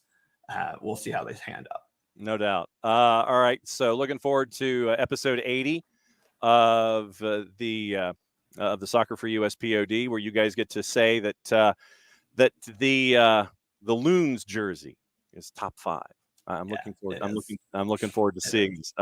Once again, thanks as always, my friend, catching up with us at 10 o'clock on Mondays. It is Soccer for US POD at Bartimus Prime 19. Bart, enjoy, share, and the rest of your day. We'll catch up with you soon, my friend. Cheers, y'all. That's Bart. And so Bart is enjoying his coffee. And so now we go for the hot tag. It's the Ricky Morton face in peril hot tag. Drew Dickinson, both hands on the wheel, sir. How are you? I'm doing good. Can you hear me? Yeah, I can. You're solid. You're solid so far. Where exactly are you with both hands on the wheel? I'm about an hour and a half out, just crossing over Long Crane Creek, the Pine Mountain exit, about to the Georgia state line. Okay. All right. I see. All right. It is a road tripping Prem and Proper the review. And obviously we've got to start with what's going on with Everton. The point deduction got reduced to 6. That takes care of the 21-22 season. Now they're to the next step, 22-23, where they and Nottingham Forest face the Inquisition one more time, and no one expects the Spanish Inquisition, sir. No, I couldn't agree more. I feel like I beat a dead horse with the Everton thing, but I still don't see there being enough for them to hang on, even with the point deduction or even the points being added back to it. The only thing that you can really hold off for Everton right now is there's just such a gap between them and the bottom 2. I just don't see any light at the end of the tunnel for them right now. I'm not too sure what else to say about it. Once more pertinent information comes out about the situation, maybe I can comment a little bit more, but I'm just wondering when Manchester City's going to get the hammer dropped on them. They've got 1,000 charges that have still gone unspoken of. Yeah. They got a couple. They got some stuff to play with here. All right. So Jurgen Klopp went with the kids and won the Gummy Bear Cup. And I give him full credit. He started 3 academy kids, and they had to go the extra 30, but they got the Duke on a goal by Van Dijk. So well done by Jurgen Klopp, and he is going to finish his last season with at least 1 trophy. Yeah, the word on social media and the word around the streets where it was Klopp's kids with Van Dijk versus Chelsea's billion-dollar bottlers, and I tell you what, I'm getting to the point to where I don't feel bad for Pochettino anymore, because for him it's excuse after excuse after excuse, and I'll just go ahead and say straight up, there's no way Chelsea should have lost that game yesterday. They played one of the best games I've seen them play all season. It's just something about Klopp and the way he gets those, whether it's the kids or the players who are quote unquote injured. I don't know if you saw Darwin Nunez jump about 68 feet from the sideline banister to get over onto the field to celebrate. And that's somebody who's injured, but I tell you what, you could have fooled me. But, Klopp is he's just a different breed. And Chelsea what's the deal with Nkunku? Do you continue to bring him off the bench? I know he just came back from an injury, but you continue to bring him off the bench in such a late stage of the game to where he's got to play hero ball. You take Sterling off in the 68th minute, who's arguably your biggest threat on the offensive level. And what more can you say about Conor Gallagher? I don't expect him to be in a blue shirt next year, which is just sad if you're a Chelsea fan because he's come up with the club, since his infancy. But, just like Manchester United in the last 15 years, Chelsea's not going to get any better until they get a sure leader, a director of football, somebody who can come in with knowledge, who can try and figure out a way, a system of play with Pochettino, not just buying every good player available, signing them for 10 years, and just throwing them in the bunch and say, good luck, Mauricio, because clearly he is in over his head. And, John, I'm not too sure if there's an answer, or like Everton, I don't know where the light is at the end of the tunnel. Maybe it's an oncoming train. Blue billion-pound bottle jobs is how Gary Neville referred to them. It was crazy with that going down this past weekend. And when you look at everything else that happened on the weekend, it's not necessarily a whole lot of surprises. But you end up with two Sheffield United players wanting to fight each other on the field. That's how bad it is right now for Chris Wilder and everybody at Bramall Lane. I think there was a first that happened during that game against Wolves. And, let's be honest. Wolves were at home. They were in a comfortable position, but they didn't play well. That goal that they scored was fantastic. Let's give that to them. But let's back to the thing that was the first that I've never seen or ever even knew what could ever be a thing. John, they were investigating a VAR possible red card between the two Sheffield United players. Have you ever seen that before? Ever to where VAR had to go back and investigate whether or not there was a red card situation between two teammates that got into a scuffle in the middle of the game. Absolutely brilliant. I was glued to that game from the first minute to the last, just because there are so many different, types of exciting or, just straight up weird things happening. And, that's just what we say each and every week. Any team, any given day can win the Premier League or completely embarrass themselves. And right now, Sheffield United has the embarrassment championship of the season. You ain't kidding, brother, and that's not a belt you want. Arsenal put 4 on Newcastle. Gosh. Man City got the 1 goal they needed to get full points against Bournemouth. Fulham over your Manchester United. What the heck happened there? Talk about a broken record. So you watch the game and you immediately notice the things that just don't seem to fit. And for the third game in a row, whether it's his fault or not, Victor Lindelof is just on an island. He bless his heart, he legit has absolutely no idea what he's doing. And again, that's not his fault. That's just injuries and Ten Hag really having no depth. We said a couple weeks ago, was it smart to let Reguilon leave on his loan spell early because we're paying for it now? And Casemiro, him coming off, that's now Luke Shaw, Casemiro, and Lisandro Martinez, who are just 3 key factors in that United team. Whether or not those are the players that Ten Hag needs to play the system that he wants to play, which again, I have no idea what it is. Whether it's defend as a team, press as a team, whatever it is, there's about 40% of the players on the pitch for United in that starting 11 who want and who can play that style of play. 2 of them, in Lisandro Martinez and Luke Shaw, are injured. It just goes back to what I just keep saying over and over and over again. Poor recruitment, panic buys, whether it's Mason Mount or Casemiro.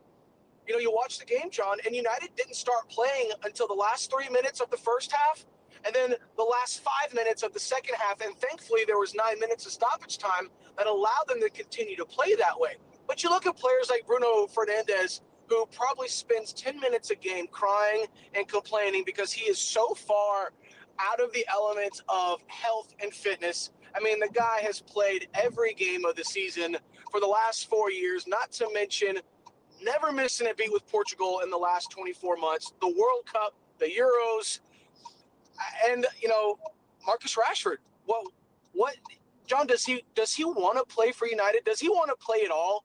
Because, you can understand where players are in a funk. They're not fully fit. They're just not quite there. And again, they're in a funk.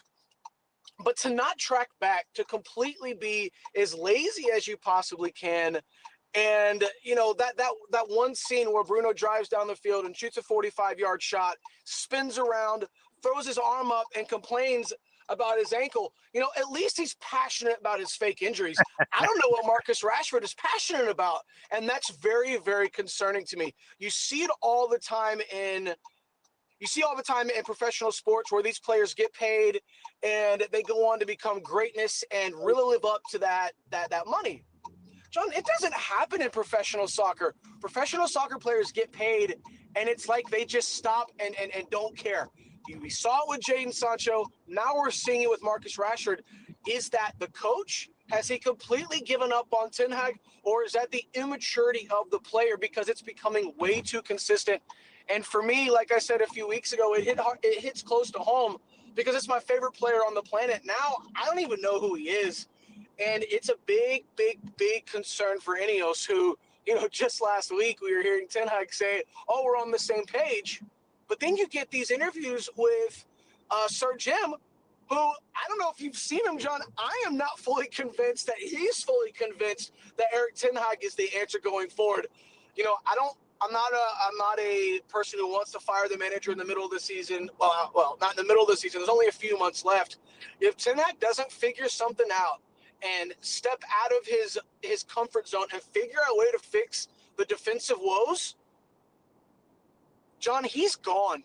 He's gone, and that's, again, another restart for one of the top sporting franchises in the world, and it's very concerning. And right now, I don't know what the answer is. I really, really don't. New owner in control of the soccer stuff at Manchester United. He's probably going to want to bring in his guy sooner or later anyway. All right, my friend, both hands on the wheel, get home safe, and we will hear from you again at Prem and Proper on the weekend. Hey, real quick. Yes. Maybe you saw, maybe you heard, maybe you read Julian Nagelsmann possibly being a replacement for Erik Ten Hag, but this is the second week in a row we've heard a coach come out and say, Tuchel, don't count me out at Manchester United. Jose Mourinho, I'd love to go back to Manchester United. Not Mourinho, not Tuchel. What do you think Nagelsmann can do with this United team? Because we saw what he can do with Germany, and let's be honest, it ain't that much. Yeah. I know. Wow. Yeah. That's the QOD right there. Yeah. What do you think? Absolutely. What could Nagelsmann do for Manchester United? All right, we'll put that on the table. We'll hear from you on the weekend, my friend. Getting ready for another weekend. All right, everybody, have a great week. 3D coming at you on Friday.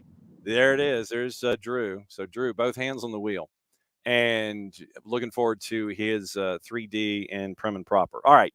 You guys have some thoughts about what's going on in Major League Soccer. Let me go through the rest of the thoughts, and we'll get into what you guys are thinking about the meetings that are apparently happening in South Florida. So we'll get into that coming up in just a bit. Emilio said, some guy on the 280 character app said Sleesh's performance was the worst ever by anyone to ever wear the AU shirt. That would be incorrect.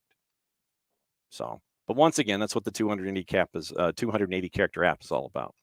All right. The story here from EFC Daily with Philippe Auclair. Auclair says, yes, there is someone interested. And he repeated what Paul Brown and him have already said in other Yosemar articles. Yes, there is another party interested, but their identity or resources he and Yosemar cannot and will not extrapolate about. Figure of £1 billion is one that most people who are familiar with the financial situation of the club will agree is a fair estimate of what an investor would have to put in the club long term to make it competitive in the Premier League. So Eau Claire warns, please do not draw any conclusions from what I wrote other than what I actually wrote. Hope it clarifies matters. So basically, Eau Claire is saying that, yes, they've heard somebody else is interested. They don't know who, and £1 billion would be something of a fair price to take care of everything that is trouble on the board for Everton financially. So they've heard things, they don't know who, and £1 billion would be the fair price. So that's where the EFFC stuff has come into play here this morning. Yeah, and the credit rating for one of the spinoffs went to very weak at 43% anchor, 43% interest rate. Wiley, good morning. I think overall Brad was good. However, he either needs to push or punch the ball further or catch it. I think overall we didn't look dangerous offensively, didn't transition well from defense to offense. Abby with a public service announcement. Does anyone have an HP printer? Takes 564 ink. Unpacking a new printer. The new one used did not work well, so she got an entirely new printer, and she's got a lot of 564 ink. So if anybody needs 564 ink for an HP printer, catch up with Abby. All right.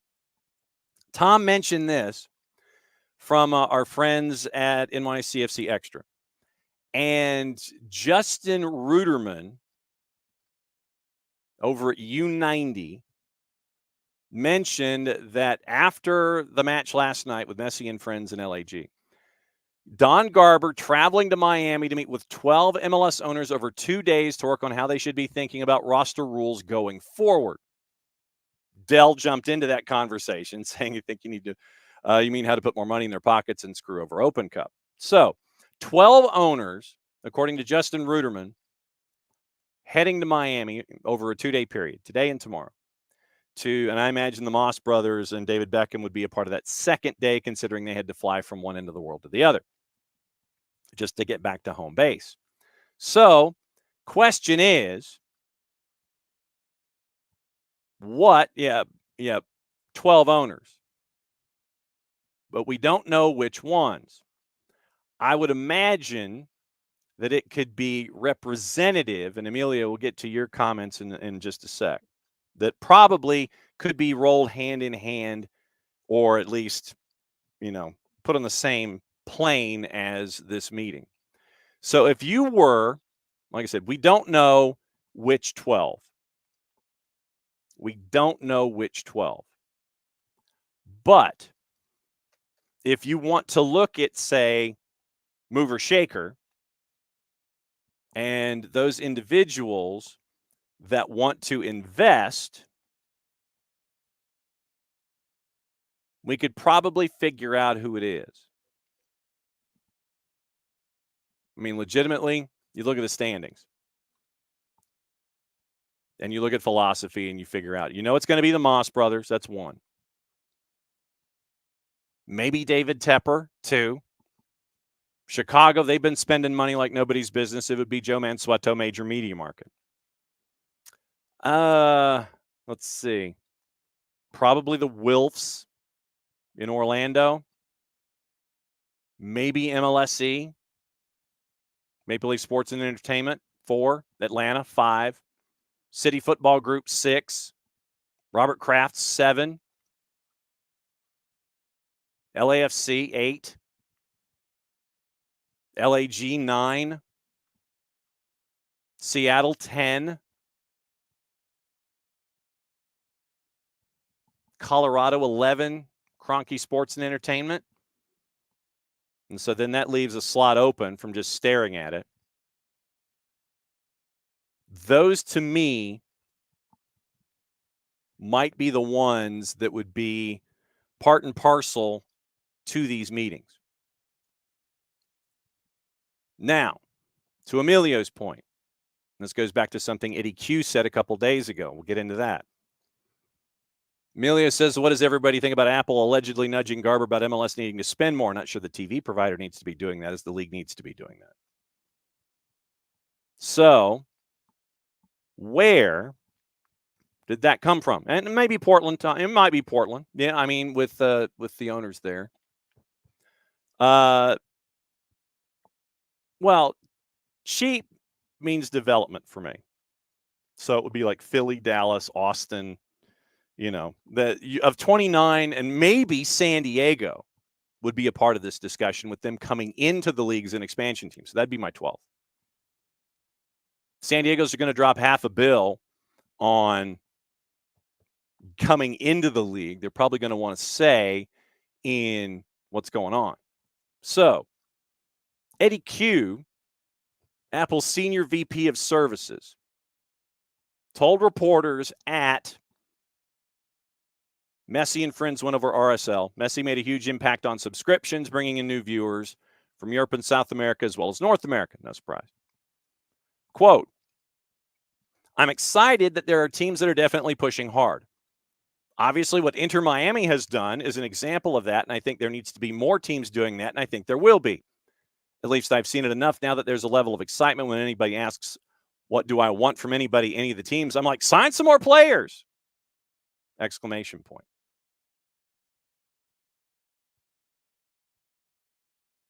Don Garber speaking earlier in that day, Wednesday. This is going back to Wednesday. Said he was aware of reports suggested changes could be coming to the league's salary cap and roster rules that could make it easier to bring in big players, but said the league was aware it had to remain smart in how it approaches growth. However, he acknowledged that Messi and Friends had been able to generate what are widely expected to be record revenues from the Messi deal.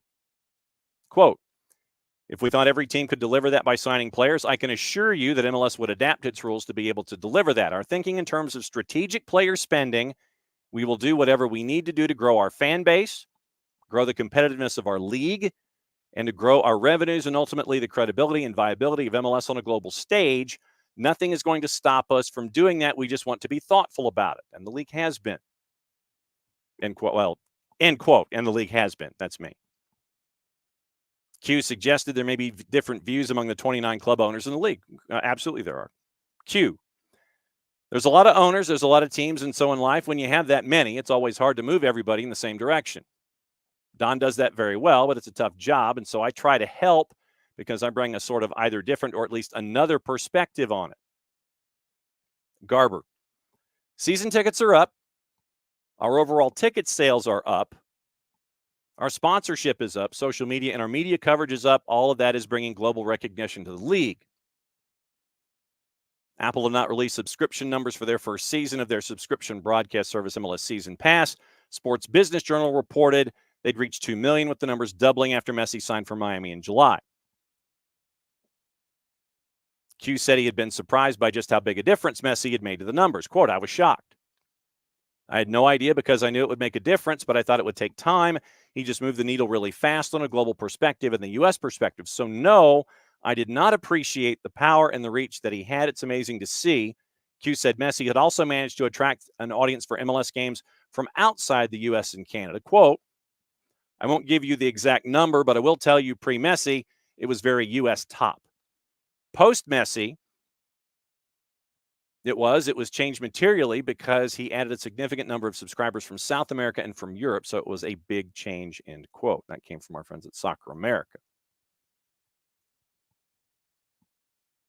Emilio, so even if the cap went up, you still want to build as Atlanta United is doing. Of course, a big DP would be cool, but I don't want to be like Miami. Right. And that's the key. That's the key in all of this. When it comes to growth and the thought of what could be in Major League Soccer, what you've got to, once again, you've got to look and figure out what's best. And remember the deep dive that we got into, specifically with Philadelphia. And I know that that Rich at the time helped translate what's going on there. And Philadelphia is in one of those places that's in the in-betweens.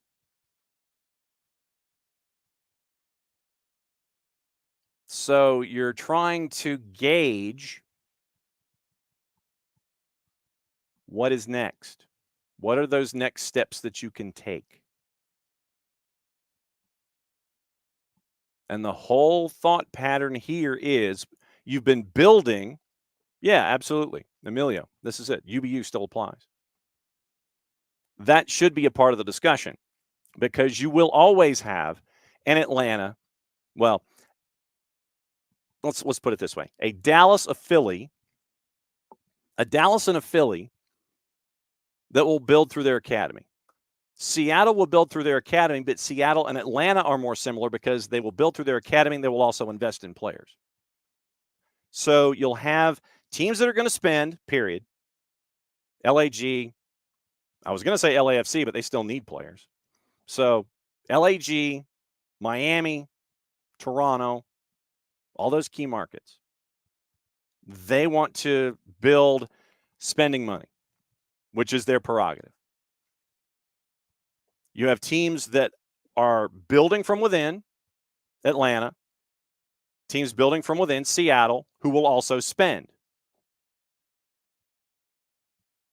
Then you have the academy sides where Dallas is building and they're finally selling off players and reinvesting and finally bringing in more players as opposed to just hanging on to the money and continuing to build from within. They may have learned a progression there. And Philadelphia, who is spending to meet their philosophy instead of just bringing in players. They have a style of play. You have the academy folks who are learning that style of play. And so then you bring in the complementary players from outside that are the veterans that will help you out in that situation. So you've got several ways of doing it. But when you only raise the salary cap by 8%, 5.21 to 5.61, if I remember correctly. When you only boost your salary cap by 8%,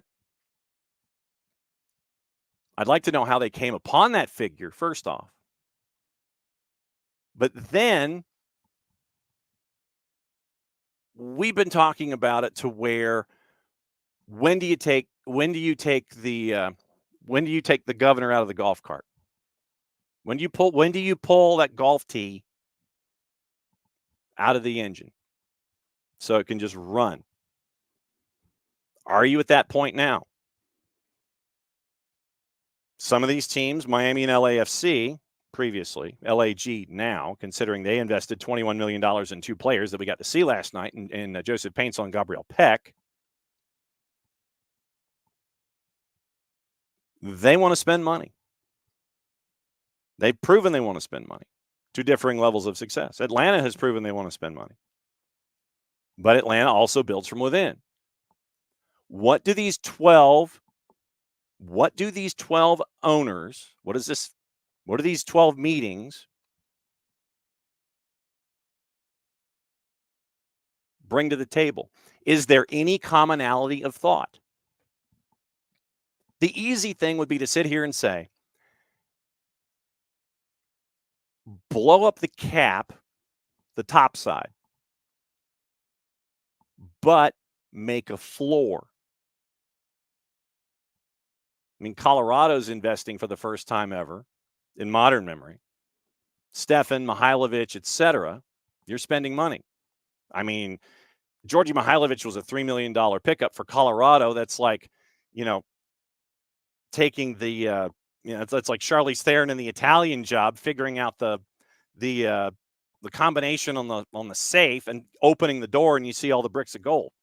That's that moment. That's $3 million investment in Georgi Mihailovic for Colorado. That's what that is to them.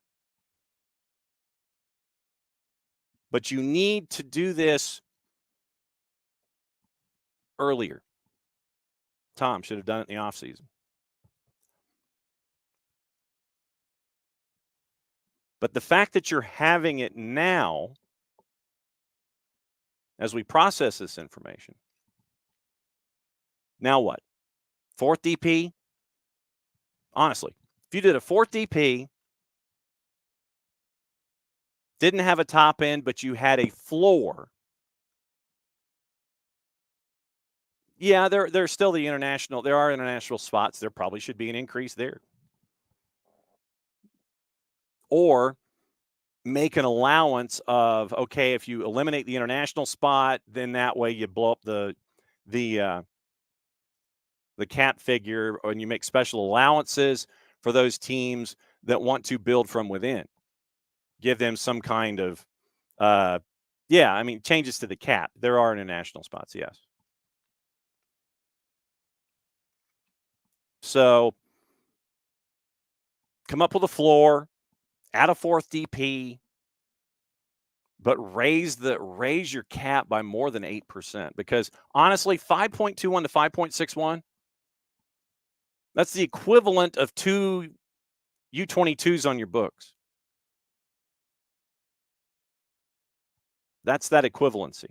Not that you would have those spots available, but I'm just using that as a marker. 200,000, 200,000, 400,000, that's your boost in your cap allegedly. It's the equivalent of adding 2 U22s. So you got to make it easier. And the biggest element, I think, in this, Eddie Q from Apple, sign more players. Yeah. But once again, you have to make the allowances to do that. You want to sign more players, meaning more of the glitzy, glamoury folks. Once again, you've got to figure out how to adjust your cap to more than just an 8%. You got to figure out how to add a DP. I would still make allowances somehow for clubs that want to build from within. Special cap dispensation or whatever you want to call it. Folks that want to build with younger players. But I don't want to have owners who want to invest and can't, if that makes any sense. So these 12 owners over the next 2 days in Miami, I know that some of them are going to sit there and say, blow it all up. I don't know if that's the answer. Yes, like we mentioned with Philadelphia when we went into the deep dive. When it comes to a team like that, or when it comes to a smaller market team, smaller budget team, say San Jose, like a John Fisher, for example. Let's talk about San Jose for a second. John Fisher is dealing with so many issues right now with the Oakland A's. I don't know if he will necessarily be devoting the time and attention he needs for the Earthquakes to continue to thrive. So the Earthquakes are in a building that, they're in a barn. It's a great new stadium. It's a new stadium, even though it's next to the airport in San Jose. So what kind of attention does John Fisher give to San Jose in this situation? I would guarantee you that because of soccer being what it is, as a growth industry, we went through the Forbes numbers where clubs are having 30% increase in the value of their franchises, that someone would look at that product, see that John Fisher is more preoccupied with what's going on with Oakland and trying to get them to Las Vegas than he would be devoting resources to San Jose and want to take them off his hands. And then John Fisher could look at that money and go, okay, I can reinvest it and do whatever, move him to Sacramento for a couple of years, help build the stadium, whatever. You will have those situations. There will be folks who will want to buy. And they won't be 777 or 777 RE and have questionable bond numbers and bond designations. You've got to be incremental about it. You've got to add some things. But I know that some owners of those 12 will sit there and go, let's take the governor out of the golf cart and go.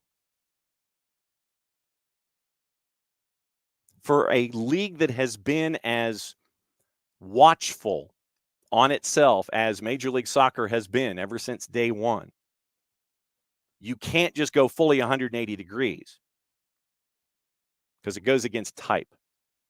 Major League Soccer has succeeded over time because it has been an incremental growth process, but this is a crucial time for the league. You brought in Lionel Messi. What do you do for an encore? You've got to be thinking now about what to do when Messi and friends are gone. You've got him. What happens when he goes? Who's next? Lewandowski? Who? Who will sustain your growth? What will sustain your growth going forward? And I would hope that that's a part of the discussion that's going on in Miami over the next 2 days. What will sustain this growth curve? What will continue to make your advertisers happy, your TV partner happy, and the league and all of its partners happy? How will you continue to grow?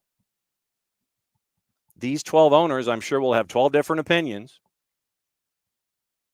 And you've got to figure out a midpoint. You've got to be prudent, but at the same time, you've got to understand that you're at a crucial part of the growth of the sport in this country.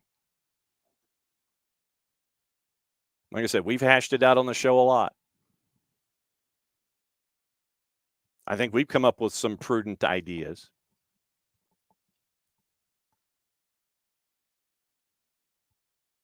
But how do you maintain the growth that you've astronomically gotten by bringing in Lionel Messi?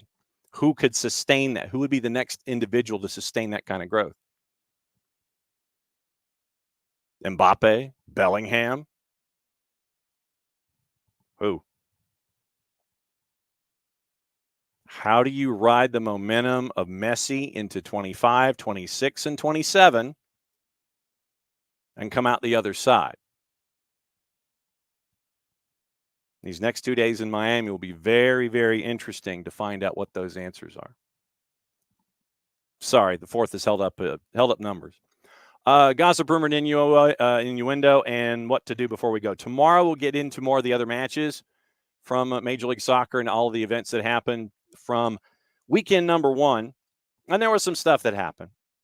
So we'll get into all of that, whatever's on your mind, anything else with Atlanta United that I might have forgotten. Connor Gallagher says he wants to stay at Stamford Bridge. 18 months left on his deal linked with a move to Spurs. Arsenal monitoring Evan Ferguson from Brighton, looking for ways to bolster their attack in the summer. Victor Osimhen could be an option for Arsenal. Face competition from Chelsea and PSG. Ajax keeper Deont Ramage also on Arsenal's radar, with the Germany U20 being lined up as a possible replacement if Aaron Ramsdale goes. Jack Harrison wants to turn his loan move from Leeds to Everton into a permanent, even if Leeds is promoted back to the Prem. Manchester United's co-owner Sir Jim Ratcliffe wants a new pay structure introduced at the club. Salaries of players being more dependent on success. Don't know if that's going to work well. That's the other thing about Major League Soccer. You've got to be more transparent about your rules and your salary structure. Above all else, bring in the casual fan so they can understand what's going on. All of this stuff with all of the different AMs, all the different spending, all the different slots, and we're left guessing as to how it all fits together. We wouldn't be having the black helicopter conversations about Messi and friends and LAFC if there was more transparency when it came to the salary structure and the cap. Who's making what? How does it apply? Those kinds of things. Like I said, we could do trade trackers all day long when it comes to the NBA. NBA trade deadline day, we can do hypothetical trades on trade trackers, and we can be satisfied and sit there and go, yeah, this will work. Can't do that with Major League Soccer. We're left guessing a lot of the time when it comes to the salaries and the impacts it has on each of the clubs. Sure, you can play within the rules of engagement, but if the fans don't know the rules of engagement,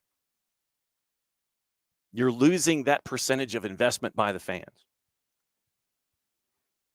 United's also going to target a striker right back, a right-sided center back. Anthony Martial set to leave Manchester United at the end of the season as a free. Club opted against triggering the one-year extension. Juve Set an asking price of £51 million for Arsenal target Kenan Yildiz. 18-year-old striker's just 15 appearances for the club since joining from Bayern in 22. Three-letter paper.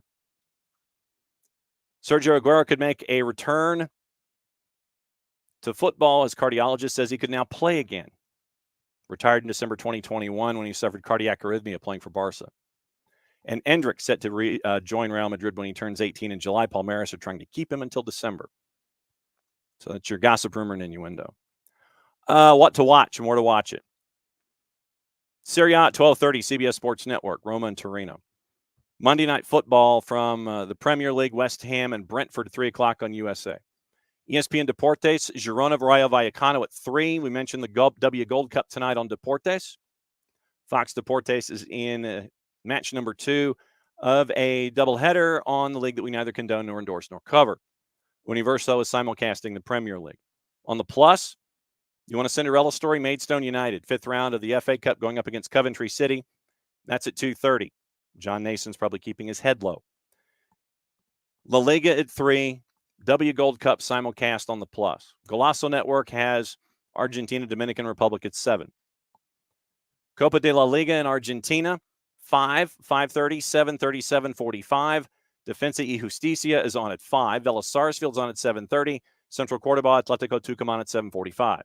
Serie A doubleheader, 12:30 and 2:45 on Paramount Plus. Roma, Torino, Fiorentina, Lazio, and the W Gold Cup doubleheader, 7 and 10:15. If you truly want to be a degenerate and watch a lot of soccer in a lot of other places, BN, Liga 1 Max, CDO, For the Fans, TSA, Nuestra Tele, Gold TV, pick it up at Fanati's, fntz.co/soccer down here. And you can really watch soccer from all corners of the planet. Helps out the network, helps out Fanati's all over the place. So fntz.co/soccer down here, and you can really watch more soccer from around the planet. I have not talked about Gary Smith's Open Cup quote where he said he really couldn't say anything and didn't know anything. And we're still a ways from that. Emilio doesn't think astronomical growth is a good thing because of unsustainability. Yeah, you can't keep the percentages up. For MLS, for the longest time, slow and steady won the race. Then you had Messi come in with this new TV deal. Got this big spike. What do you do to maintain? Alex, the irony here is that there's probably more salary transparency in MLS than any other league because they're published. Right. But how it fits within the structure of everything is what's going on. Dell for fantasy has Ariel and Tony. Hard to watch one with the other. Dell, there's no such thing as being too much. Thanks for everybody hanging out today. Oh, before we go, once again, one more, a couple of things. Our friends at Johnson Gainesville, once again, it was great to catch up with them and be up there for the Hall County, Whitfield County Football Classic on Friday. It's great to be up there. Maddie and I calling Northwest Whitfield, East Hall, and Johnson Gainesville and Dalton. Johnson Gainesville's 31-match unbeaten string snapped by Dalton in a 2-1 win.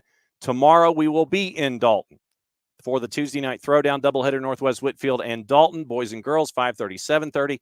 We will be in Dalton for those matches tomorrow night on the network.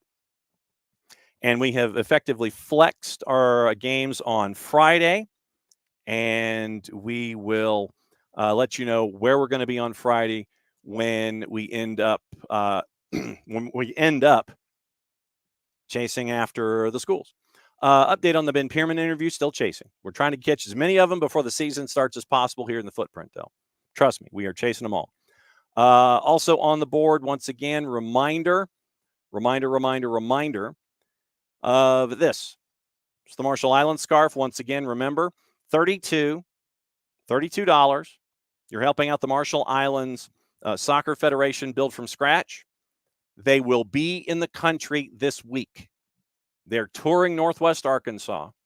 They will be there. We are efforting having Matt Webb and technical director Lloyd Hours on the show on Thursday.